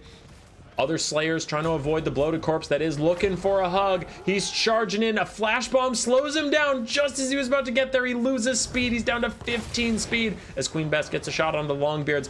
The Master Engineer is about to tear out away from the Rotting Leviathan. It's that scary, but he's really trying to get to this bloated corpse. And the Longbeards start to run away, realizing they need to go, but the monstrous impact was slowing them down just as the flash bomb was slowing down the bloated corpse, and he's back on the hunt. Meanwhile, Bugman's Rangers get good shots onto Queen Bess. The Doom Seekers that took the bloated corpse shot for the rest of the army are still very damaged from other things, and the bloated corpse did catch up to the Longbeards, getting huge damage onto them. Won't shatter them. They're dwarves. They're very stalwart in their leadership, but also triple gold chevron is quite a hell of a drug. Queen Bess is just about dead from these Bugman's Rangers. The Vampire Coast is starting to return fire with their handgunners. Those Longbeards took a lot of damage to the bloated corpse. Who knows if they can be finished off. Jackerskins in the Vampire Coast very far ahead on the damage value in the early game, but we'll see if they can hold on to that, because Queen Bess is about out of effectiveness. She's almost dead for the Bugman's Rangers. The bloated corpses are gone, so there's no more shotgun-like damage to come out. So we'll see if these dwarves can rally together and bring this game back. The double Rotting Leviathan could be problematic, but with all these Slayers, who knows? As the Rune Lord is getting his ass handed to him by Luther Harkon right now. But Luther's also not in the best spot, completely surrounded by Dragonback Slayers. He is going to have a bad time as the Rune Lord starts to run away. Rune Lords, if I remember correctly, have some of the highest missile resistance in the game. Yeah, 40% ward save, 25% physical resistance, 35% missile resistance. These handgun mobs do not threaten the Rune Lord at all. Queen Bess is running for it.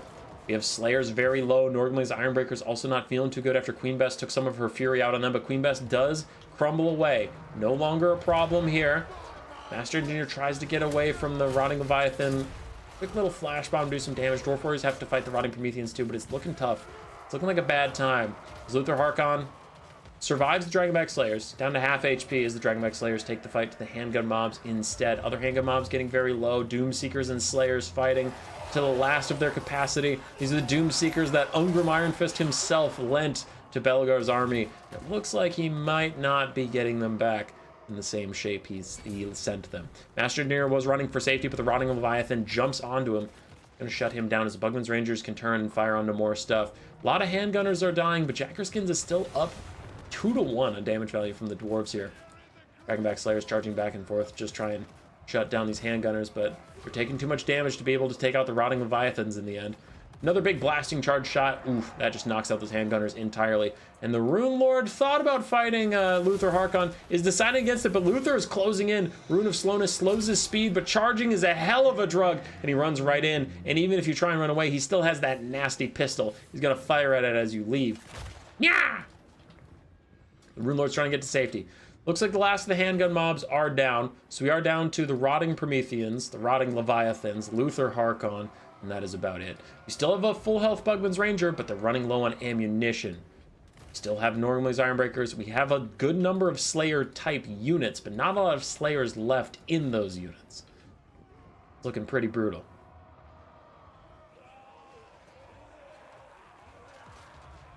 Dwarf Warriors running around, trying to fight with the Rotting Prometheans as best they can. The Slayer Pirates using the last of their pistol ammunition on the Rotting Leviathan. Bugman's Rangers trying to kite it out, but that thing is faster than them. They probably need to just turn and shoot, unfortunately, as this one Slayer leads the Doom Seekers in glorious combat against the Rotting Leviathan. Luther Harkon still firing his pistol at the Rune Lord, but like we said, the Rune Lord has some pretty darn crazy missile resistance all stacked up, so Luther's going to have a pretty bad time shooting at him. Bugman's Rangers continue to try and outrun the Rotting Leviathan. Somehow that is working. I don't really know how that's working, but somehow that is working. Bugman's Ironbreakers take the fight with the Rotting Prometheans and the Rotting Leviathan and Luther. It's going to be a pretty tough time. I wonder if the Rune Lord has any runes to give them, something to help them out. Gives them the Rune of Negation, 40% damage resistance for those guys. Luther, I barely even know her. Based. That's based 100 Days music. Slayer Pirates coming up with their armor-piercing missiles. Bugman's Rangers trying to get behind the Doom Seekers and the one Slayer over here. And they're getting good damage on the Rotting Leviathan.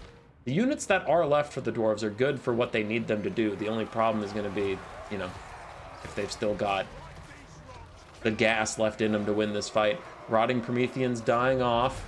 Dragonback Slayers rejoining the fight here too. Luther's very low as well. I wonder if the dwarves can snipe him out. It is worth it, because Rotting Leviathans don't actually have the best leadership, so if you can get them to start crumbling, that can be huge.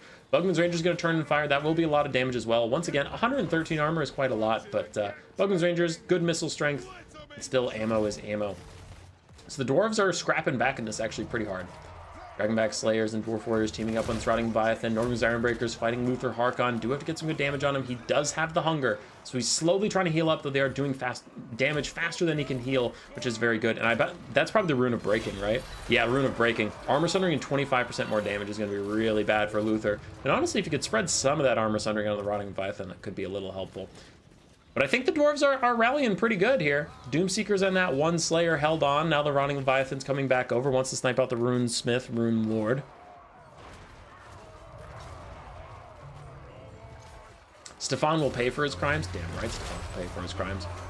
Luther is getting taken lower and lower. He's down to about 1,000 HP. He's thinking about retreating, thinking about kiting, but the only healing he gets is when he's in melee. When he's in melee, he's in trouble, because these are all triple gold chevron dwarves here.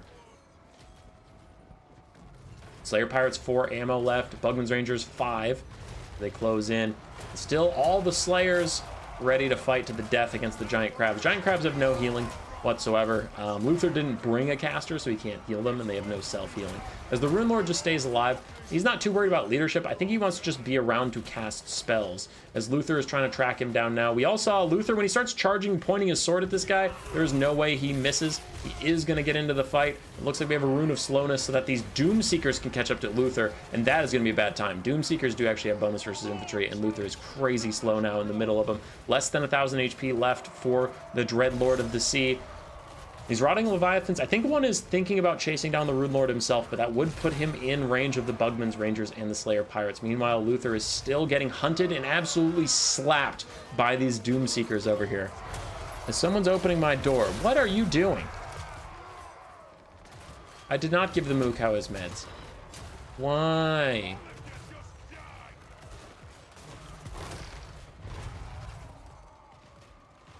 Well, what? It is like 9 o'clock. Northern's Ironbreakers and Longbeard's holding on. I love how this Longbeard randomly just shattered, by the way. Just shattered. Its leadership's already positive, but it shattered. Don't worry about it. Dwarf Warriors routing away. Dragonback Slayers trying to fight the Rotting Leviathan as the Rune Lord gets back to his boys. Slayer Pirates, still 17 models, still a couple ammunition as Bugman's Rangers and the Slayer Pirates hold. Luther's down to 600 HP, but he did survive the Doom Seekers and all that nonsense. Something is getting procced here. I don't know what it is. Rune of Speed for everybody in this area. Melee attack and more movement speed.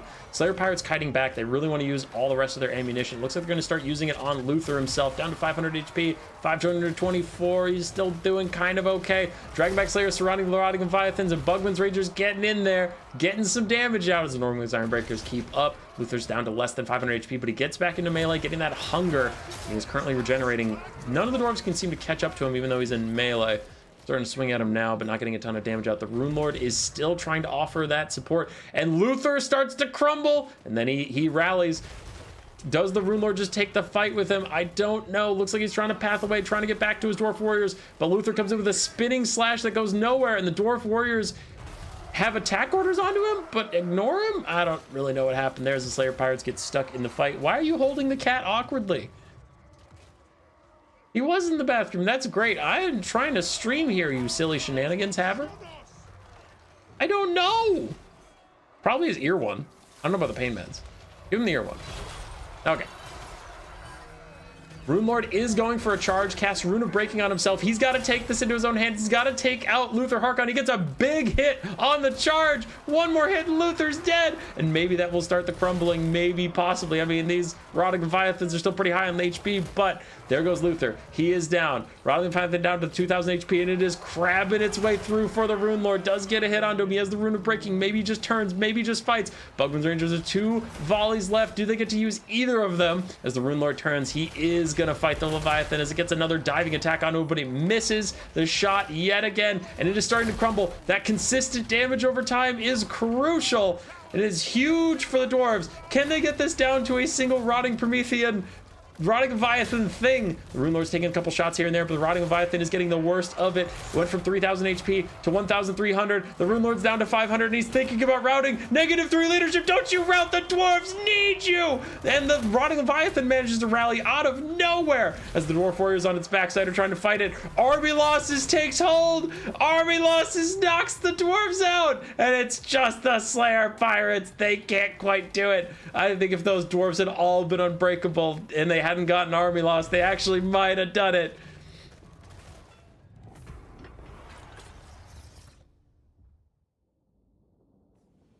As Luther Harkon and his crazy crabs will end the dwarven run for their homeland.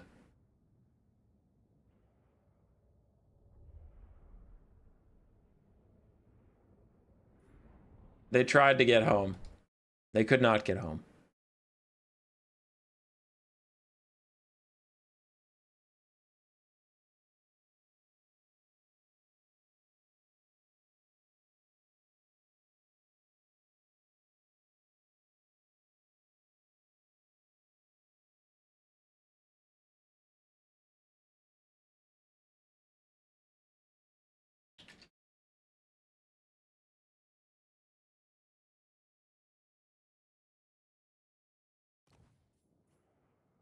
All right, guys, back to a black screen for you because I'm setting up the finale and I don't want it spoiled.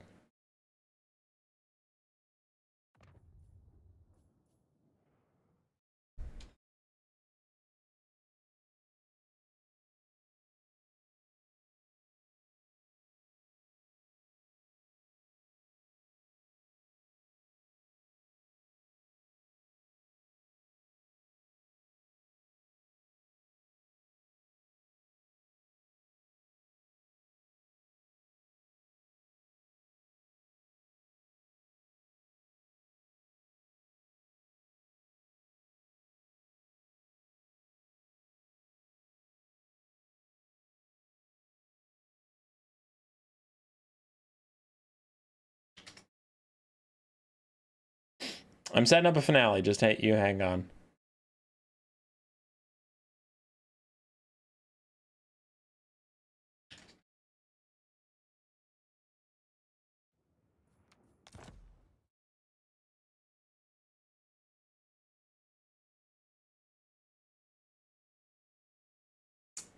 Okay, I'm setting up some stuff. How is everybody? I hope you enjoyed your story.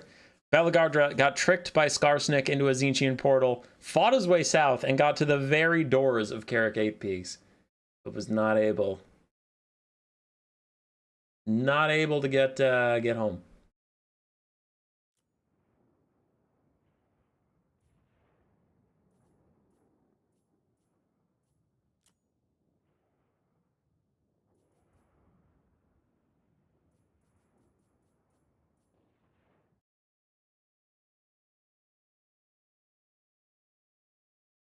Okay, I'm gonna put up a picture so you guys don't just have a black screen. So give me a second.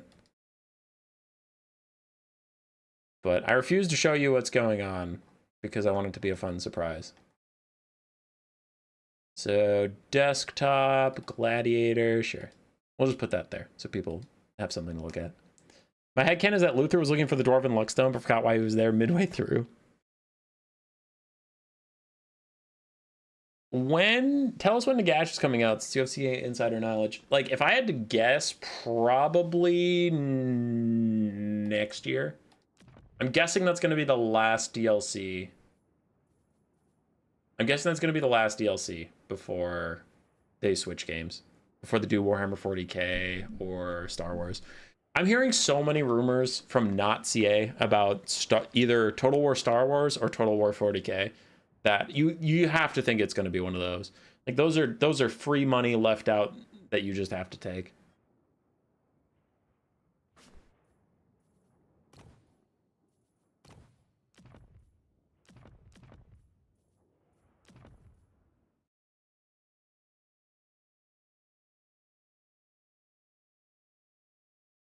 In 7 years on my birthday. Damn, dude.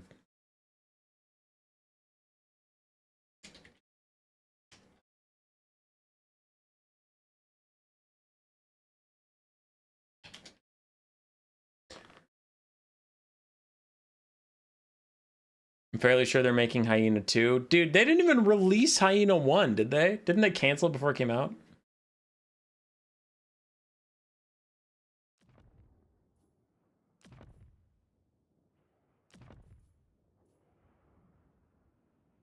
How would those games work in a Total War setting? I have to imagine most instance games are shooting. Hybrid at best. Is it just mass firing?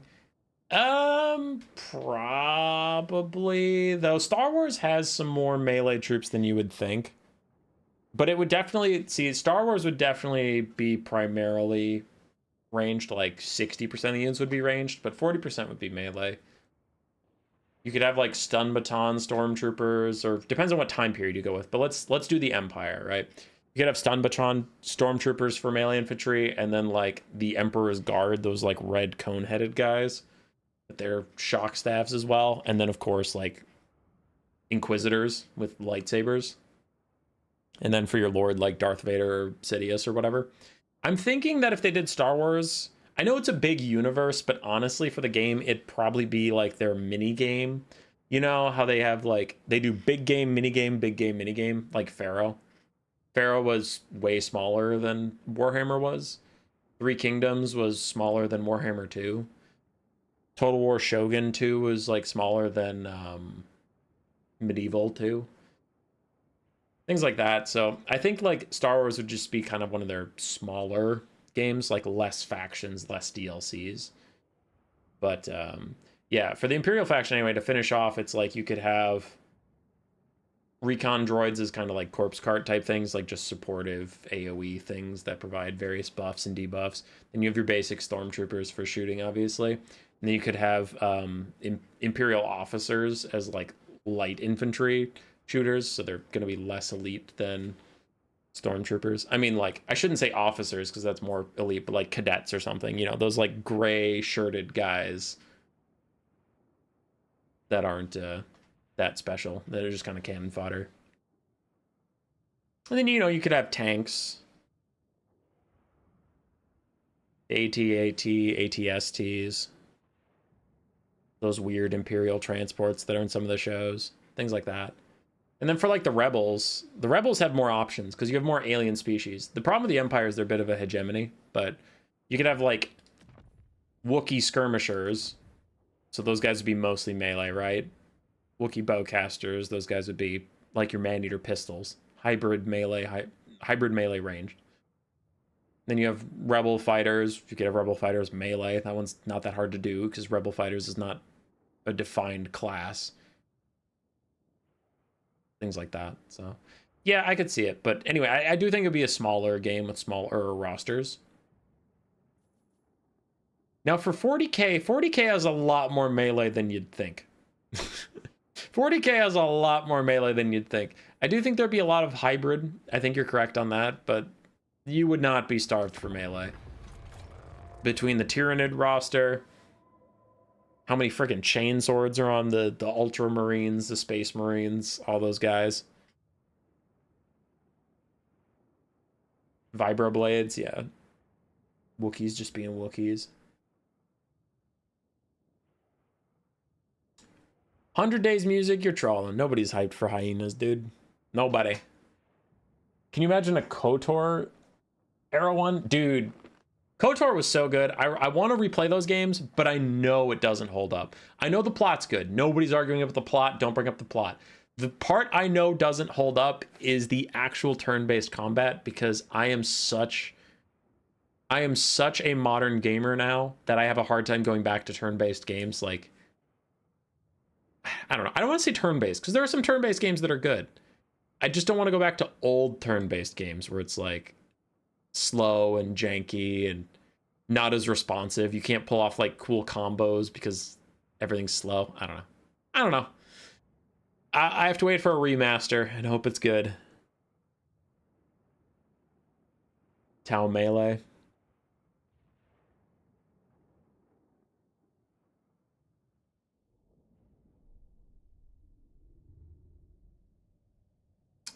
All right, we're in.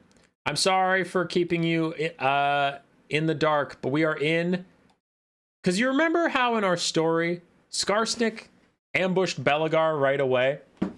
Remember how Skarsnik ambushed Belagar right away and then led him into a trap so that he could rally his forces and take Carrick 8 Peaks while Belagar and his army were gone? Okay. Well, Skarsnik went and got his forces, and Belagar's army never came home to defend, so this is the last of the garrison that's trying to hold his city. Queek Headtaker returned in defeat, but he himself didn't die. He got army loss, so of course Queek rallied his forces and went to go fight for Carrick 8 Peaks as well. So Skarsnik and Queek are both heading for the peaks, and Luther, after killing Belagar's army, heard from like a survivor that he was torturing or whatever, and he was like, "What? There's a king. I am king. I'm a pirate king. I want to be a king." So Luther closes in on this city too, and this doomed city without their lord, without their main army, assemble what forces they left behind, and Duragar, Belagar's cousin, puts on his cousin's armor and goes to lead the men, keeping the fact that Belagar is dead a secret for as long as possible. Already the stakes are high. It would not do to tell people their beloved king is dead.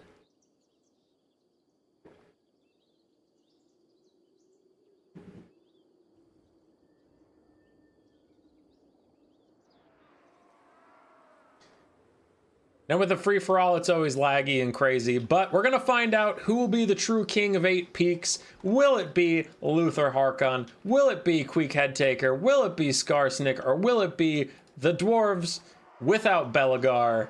But will they still hold on to their mountain realm?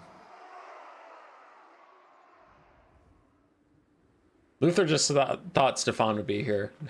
Hello, Luther falsely identifies someone as Stefan, and then after killing that person is still like, now where's Stefan?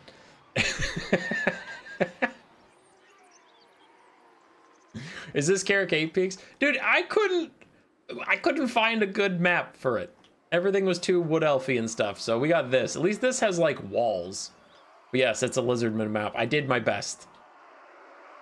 We don't really go over all the armies in free-for-all, but for the dwarves, it's a staunch line of warriors, blasting charges, bugman's rangers, a bolt thrower, a cannon, an engineer, a runesmith, and Duragar cosplaying as Belagar.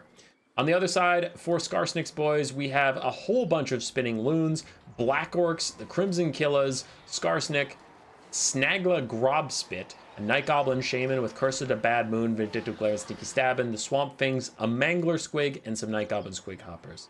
For Luther's boys, we have 5 bloated corpses, Luther Harkon on his Terrorgeist. We have a Captain of the Deep this time with Vangeist Revenge, then some polearms, some Sirens, some Depth Guard polearms, ROR, handgunners, and that's about it with the Night Terrors ROR. And finally, for the Skaven of Queek Headtaker, we do have the Avalanche Mortars, Poisonwing Globes, Natty Booba Sharpshooters, Dwarf Thing Menace, 4 Rat Ogres, one of which is the Pit Fighters of Hell's Deep, 2 Storm Vermin Halberds, one of which is the Council Guard. Then we have Queek, an Assassin, and a Warlock Engineer who brought Flensing Ruin and his Mortis Engine. Looks at the Lizardman Temple. Man, I like what Queek's done with the place. The peak in the middle is... The hill in the middle is Carrick 1 peak. Listen, I do what I can for the finale, okay? I'm trying my best out here. We're just having some fun. And Will, I like that. That's a good comment. I like that. That was nice. An Assassin, where's Ska? Ska is busy. I don't know, dude. I don't know. We're gonna pick somebody. This is Ska. This is Ska right here. This Warlock Engineer right here, that's Ska. That doesn't make any sense. You're stupid. You're stupid. Shush. Carrick 8 Hill. And we're off. Free-for-alls risk being laggy, but it looks like things are moving along smoothly. Looking at Luther's flapping wings, I don't see too many stutters, so for now we're going strong. We'll see how it goes from there. Each army is moving in. We do have a Morngul Haunter of the Vampire Coast, stalked and just looming ominously. Looking at the Gobos approaching. Skarsnik heads for the hill. Duragar heads for the hill. And cannons fire in on the Skaven as the Skaven try and get the Avalanche Mortars into position to fire back. They are hiding behind the Dwarves' own walls. They bomb the Dwarf Warriors. Big damage for them. Good start for the Skaven. Meanwhile, we have the meeting of the minds. Morngul Haunter, Skarsnik, and Duragar all meeting up in the middle for maybe a duel. I don't know where the Morngul's going. He's just kind of doing his own thing. But Skarsnik is sprinting towards Duragar.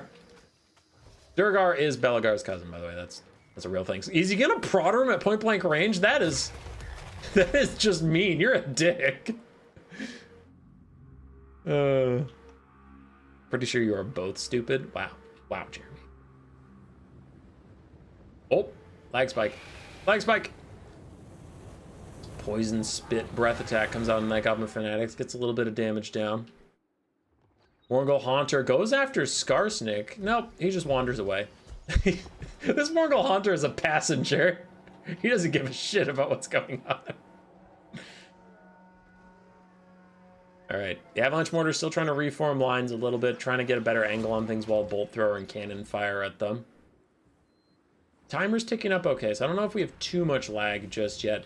Snagla Grobspit's trying to avoid Luther. He's going for the bloated corpse. Oh! He tagged one bloated corpse. Might be going for another. Morngul Haunter and Luther are trying to make sure he doesn't do that again. They want to keep their bloated corpses intact. peeling off Snagla as Duragar chases around Skarsnik. Almost equally as confused as Luther trying to figure out what's going on. Yeah.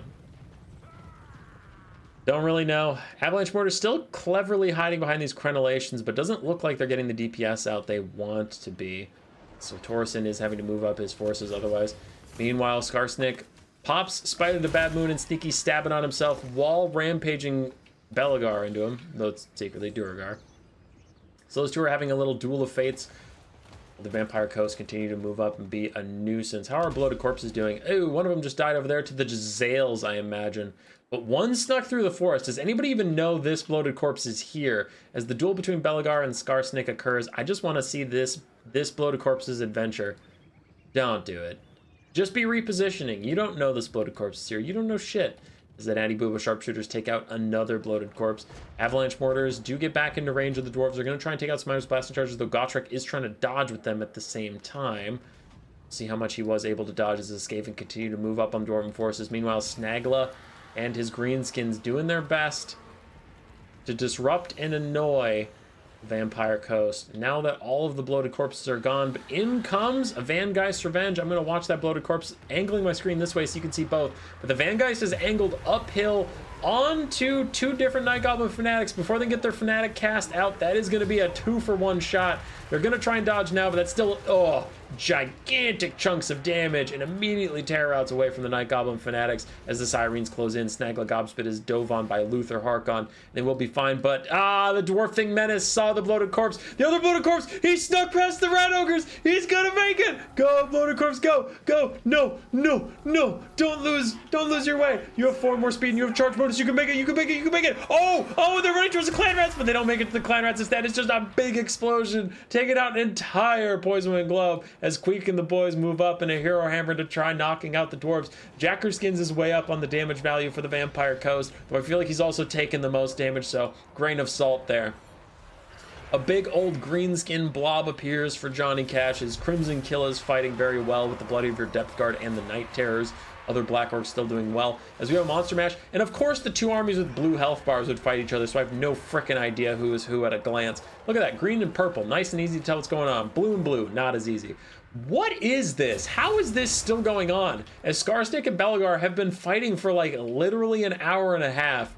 Neither of them is really getting the upper hand. I don't know what's going on, but those Black Orcs are pushed away, and the handgun mobs of the Vampire Coast are all setting up shop while the Greenskins tear through what are the front line they can grasp, but it does seem like the Coast are getting the better of it. Is that another Vangeist Revenge? How did you get that off cooldown already? The Greenskins are doomed. Say goodbye to the Crimson Killers. More like the Crimson Dead, Dumb, Stupid Butt Orcs.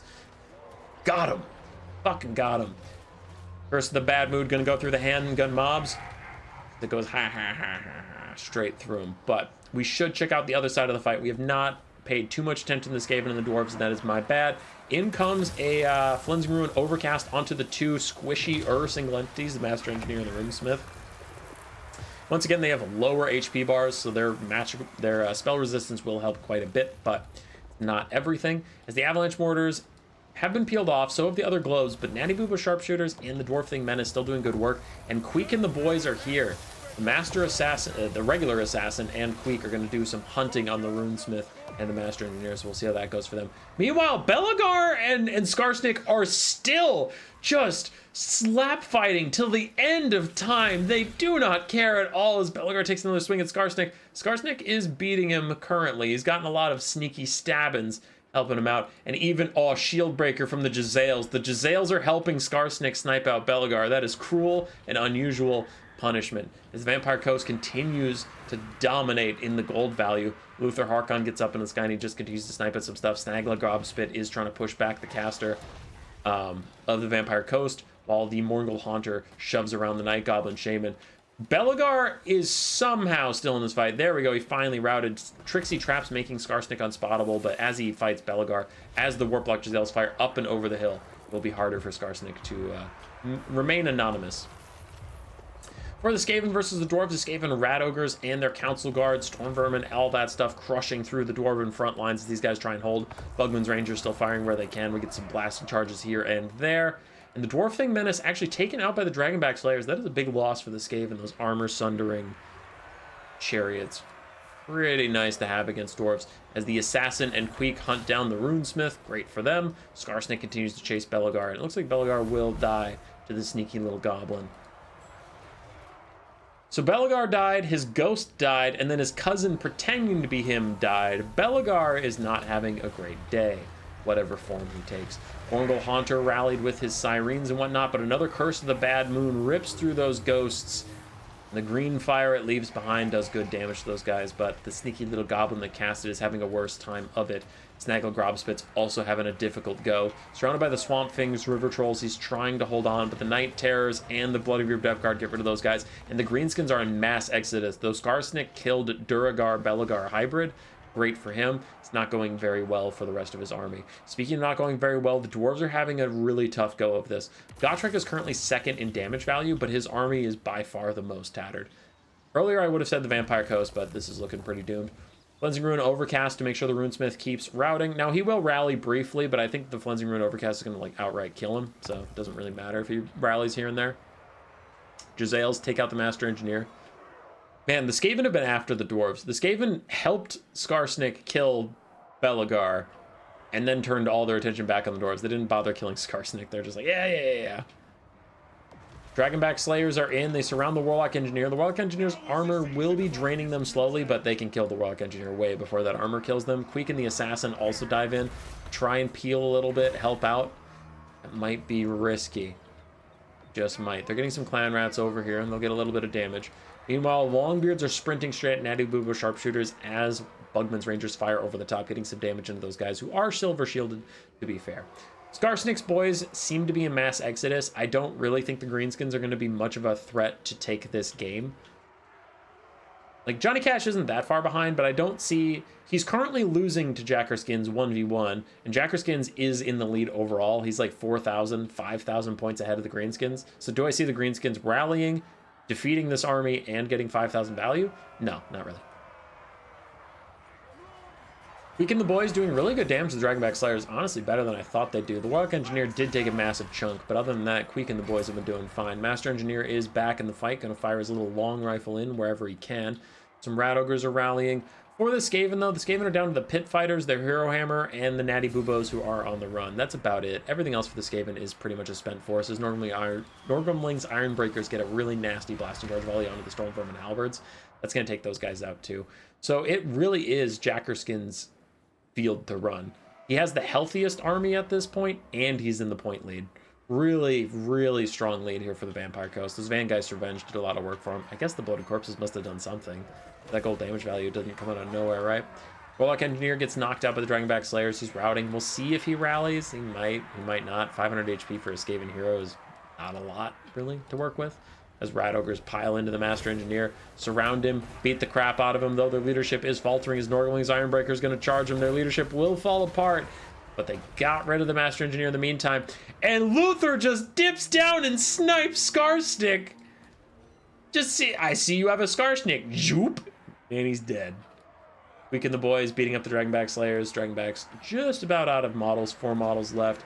Meanwhile, Natty Boob Sharpshooters continue to kite away from the Longbeards. They are faster than those Longbeards. They should be fine. But the Pit Fighters of Hell's Deep was one of the other things that was going well for the Skaven. And now they've been shot to pieces by these Bugman's Rangers while fighting Dwarf Warriors.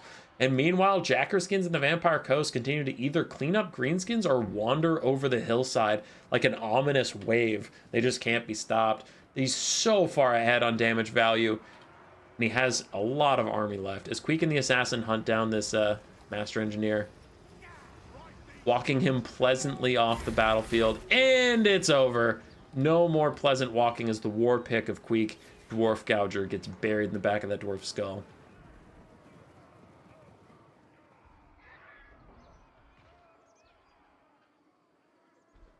Is Skarsnik killing Belagar lore accurate? Not 1v1, no.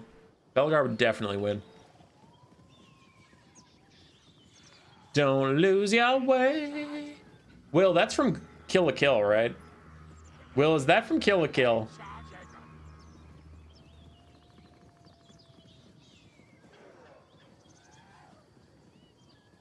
Goblin versus Dowie is pretty one-sided fight. Yeah, Belagar's a way better duelist than Skarsnik is. Skarsnik, more like Stefan Sick. 100 days, you're just not letting that go. I wanted to run them hands. Johnny Cash, you did great. Okay, sorry. Norgrimly's Ironbreakers fighting against the last of the Council Guard and the Assassin and Queek. Queek should be pretty good at fighting these guys. I don't know if he can clear them all out, but he is statted to do this. Are you serious? Oh, Vangeist Revenge coming in from the Vampire Fleet Captain, trying to break up the duel of fates between the Norgrimly Ironbreakers and Queek. Now, Gotrek's on top of it. He does dodge as quickly as he can. I think he'll get tickled a little bit. Yeah, a couple hundred HP. Some of the Council Guard get shot, but overall good dodge, and then a really good Cleansing Ruin from the Warlock Engineer onto the Sirens and the Vampire Fleet Captain in the deep. Torsen putting in some work, and Gotrek and Torsen still neck and neck. These two locked eyes and started fighting as soon as the game started. They just have been going to the death, and they are very, very close on damage value, while Jackerskins is just picking off whoever he can in the background. But these guys are doing their best to kill each other, no matter what happens to Carrick 8 Peaks. Remembering the broader narrative, the three people that were fighting for Carrick 8 Peaks, Skarsnik, Belagar, and Queek, none of them look like they're going to be the king, as now they're fighting over the rubble with the last of their strength. Meanwhile, the Vampire Coast, led by Luther Harkon, of all people, looks to be the actual king of 8 Peaks, because he's the only one who has a goddamn army left, as he flies down into a pit briefly. He's back. Don't worry about him. He's fine. He's fine. Jackerskins still trying to hunt these guys down, sees Natty Bubo's sharpshooters, and while Longbeards couldn't quite catch him, Bugman's Rangers can catch these little sniper Giselles that are trying to run away. And you know who can catch both of them? Freaking Luther Harkon diving in like a bat. The Giselles are like, ooh, the Bugman's Rangers are running. Ah, the Bugman's Rangers are running! And Luther just dives down on the Natty Bubos. Gonna get some more damage value up. As Queek is giving the business to this Vampire Fleet Captain of the Deeps. Look at him go! Get her, Queek! Get her! But the Vangeist Revenge is in, and the friendly fire is here. Bro, the Bloody Reaver Depth Guard are right there, but they actually managed to not do that much damage to their own troops. They hit mostly the Dwarf Warriors and the Storm Vermin and somewhat the Norgrimly's Ironbreakers, while Queek and the Assassin continue to body the hell out of this Vampire Fleet Captain. Queek is just going nuts in here. Queek's actually probably got good value. Yeah, he's gotten 1,500 value as he's kicking the shit out of her. The Night Terrors join in. Sirens are dying off, but Queek and the Assassin don't give a single shit. Luther Harkon is heel capped, and he might come over to finish off Queek as Natty Bubos think they've survived, and then the Morgul Haunter appears from the wilderness, hits him in the side of the head, and is probably going to rout them any second now as the Natty Bubos try and turn and fire into the pileup. Night Goblin fanatics sneaking up on the handgun mobs, but all the handgun mobs just turn and say goodbye to this poor little fanatic. They just get mowed down by a 35 gun salute. All right, back to the main fight. Queek separates himself out as the Terrorgeist snipes out something. I don't know what it is. Looks like the Vampire Caster is dead, so either crumbled to death or Queek finished it off. Johnny Cash, his name grayed out, which means the last of his forces either shattered, died, or are just routing. Maybe they will be back. We will see as Luther gives Queek a little kiss on the top of the forehead, then retreats. Syrene's fading away, but we have a lot of Deckhams polearms. We have Bloody Reaver Depth Guard, and we have Luther Harkon surrounding Queek. Luther's gonna duel him, chomps the Assassin quickly, probably gonna tear out that guy soon, leaving Queek truly alone. The Assassin's not ITP. I don't know how he hasn't terror out. He must be immune from earlier or something. Assassin's Trophy down to Luther, 18-18 for melee stats. Queek's getting good chunks in on him. Morgul Haunter's chasing off the last of the random dwarves that are there. Norgrimly's Ironbreakers are also leaving. And Luther just flies up into the sky, leaving Queek all on his own. All of the guns are trained on Queek. If he ever gets distance from these melee units that are all around him, he will be shot. Meanwhile, the zombies just try and hit him. Nobody will even fight the head taker. 2,000 value. He even showed Luther what? What? More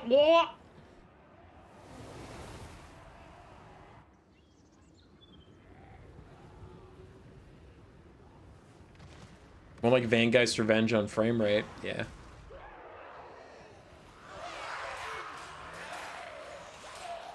The Dwarves are trying to rally some forces on the far side. It's mostly just melee axe infantry who are almost dead. I don't really think they have that much in them. Queek continues to get a fight, but look at all those red arrows. As soon as he becomes visible, he's gonna get lit up. And he's running with the zombies. He's like, no, I'm not gonna get shot, not like this. Not like this. This guy looks close enough to Stefan. He must die. Everyone looks like Stefan. What? Luther dives back in, gets a rear attack onto Queek, terror outs him, and that is the end of the Skaven, as Torreson, who is currently playing the Skaven, hops into chat, multitasking like a legend. Luther runs down Queek. The assassin is back in briefly, but we can see Torreson's name grays out. The Skaven are officially routing on all fronts. There we go.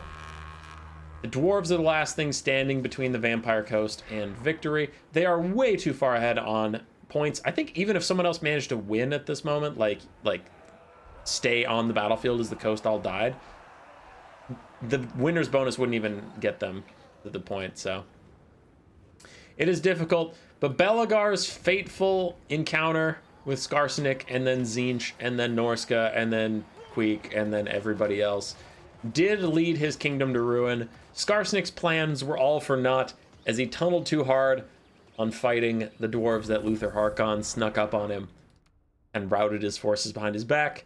And Queek killed the dwarves just to turn around and get dove on by a giant undead Terrorgeist. Luther Harkon is the true king of 8 Peaks, as it was written, with almost 20,000 score, nearly doubling second place, though Torreson and Gotrek Starbreaker went blow for blow with each other to the very end, and Johnny Cash just got attacked by the king of the tides. King of the tides. Mangler squigs are still trash. Skarsnik did pretty well. Queek did great. Look at Queek go. Jackerskins, who got all your value? Luther did fine. Vangeist Caster did very well. Depth Guard did pretty well. Handguns did fine. Bloated Corpses mostly just kind of died, but one of them got a good explosion off. Let it be known, as far as Skarsnik knows, he killed Belagar. I thought he did kill Belagar. Thought he did kill Belagar. All right, thanks to everybody who played tonight. It was fun. It was a silly stream.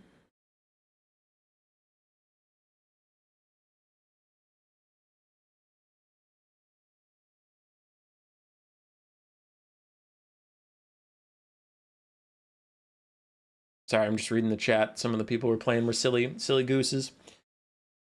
Okay, goodbye, everybody. Goodbye. I hope you had fun. We'll do more Gladiator in the future. Luther Harkon, true king of 8 Peaks. Luther sells Carrick 8 Peaks to Gorfang. Yeah. Next stream we do will be campaign part 3 of our Quake campaign. It might be Friday. No, actually that's true. I can't guarantee the next stream is going to be Quake because I have Big JP's new player tournament Saturday. So if Friday night I do the Queek stream, then that's the next stream. If not, we'll do the new player and then Queek's thing. I'm not giving up on the Queek stream. I just need to find time. I've been pretty busy with IRL stuff. Friday night is a content night. I just don't know if I'm going to be making videos or if I'm going to be streaming. Saturday we're streaming, and then Sunday is Mother's Day, which I'll probably make content on Sunday, but it's like whenever I'm not having lunch with mom. You know? So I'll go visit my mom and then either work on videos or stream, depending on the time. So, yeah. It does look like the next campaign stream will be at this time zone, though, because I have Friday night and Sunday night free. Saturday morning, I'm streaming JP's thing, so that's more of a European time zone thing. But the North American late night crowd gets the next campaign stream, so kudos to you.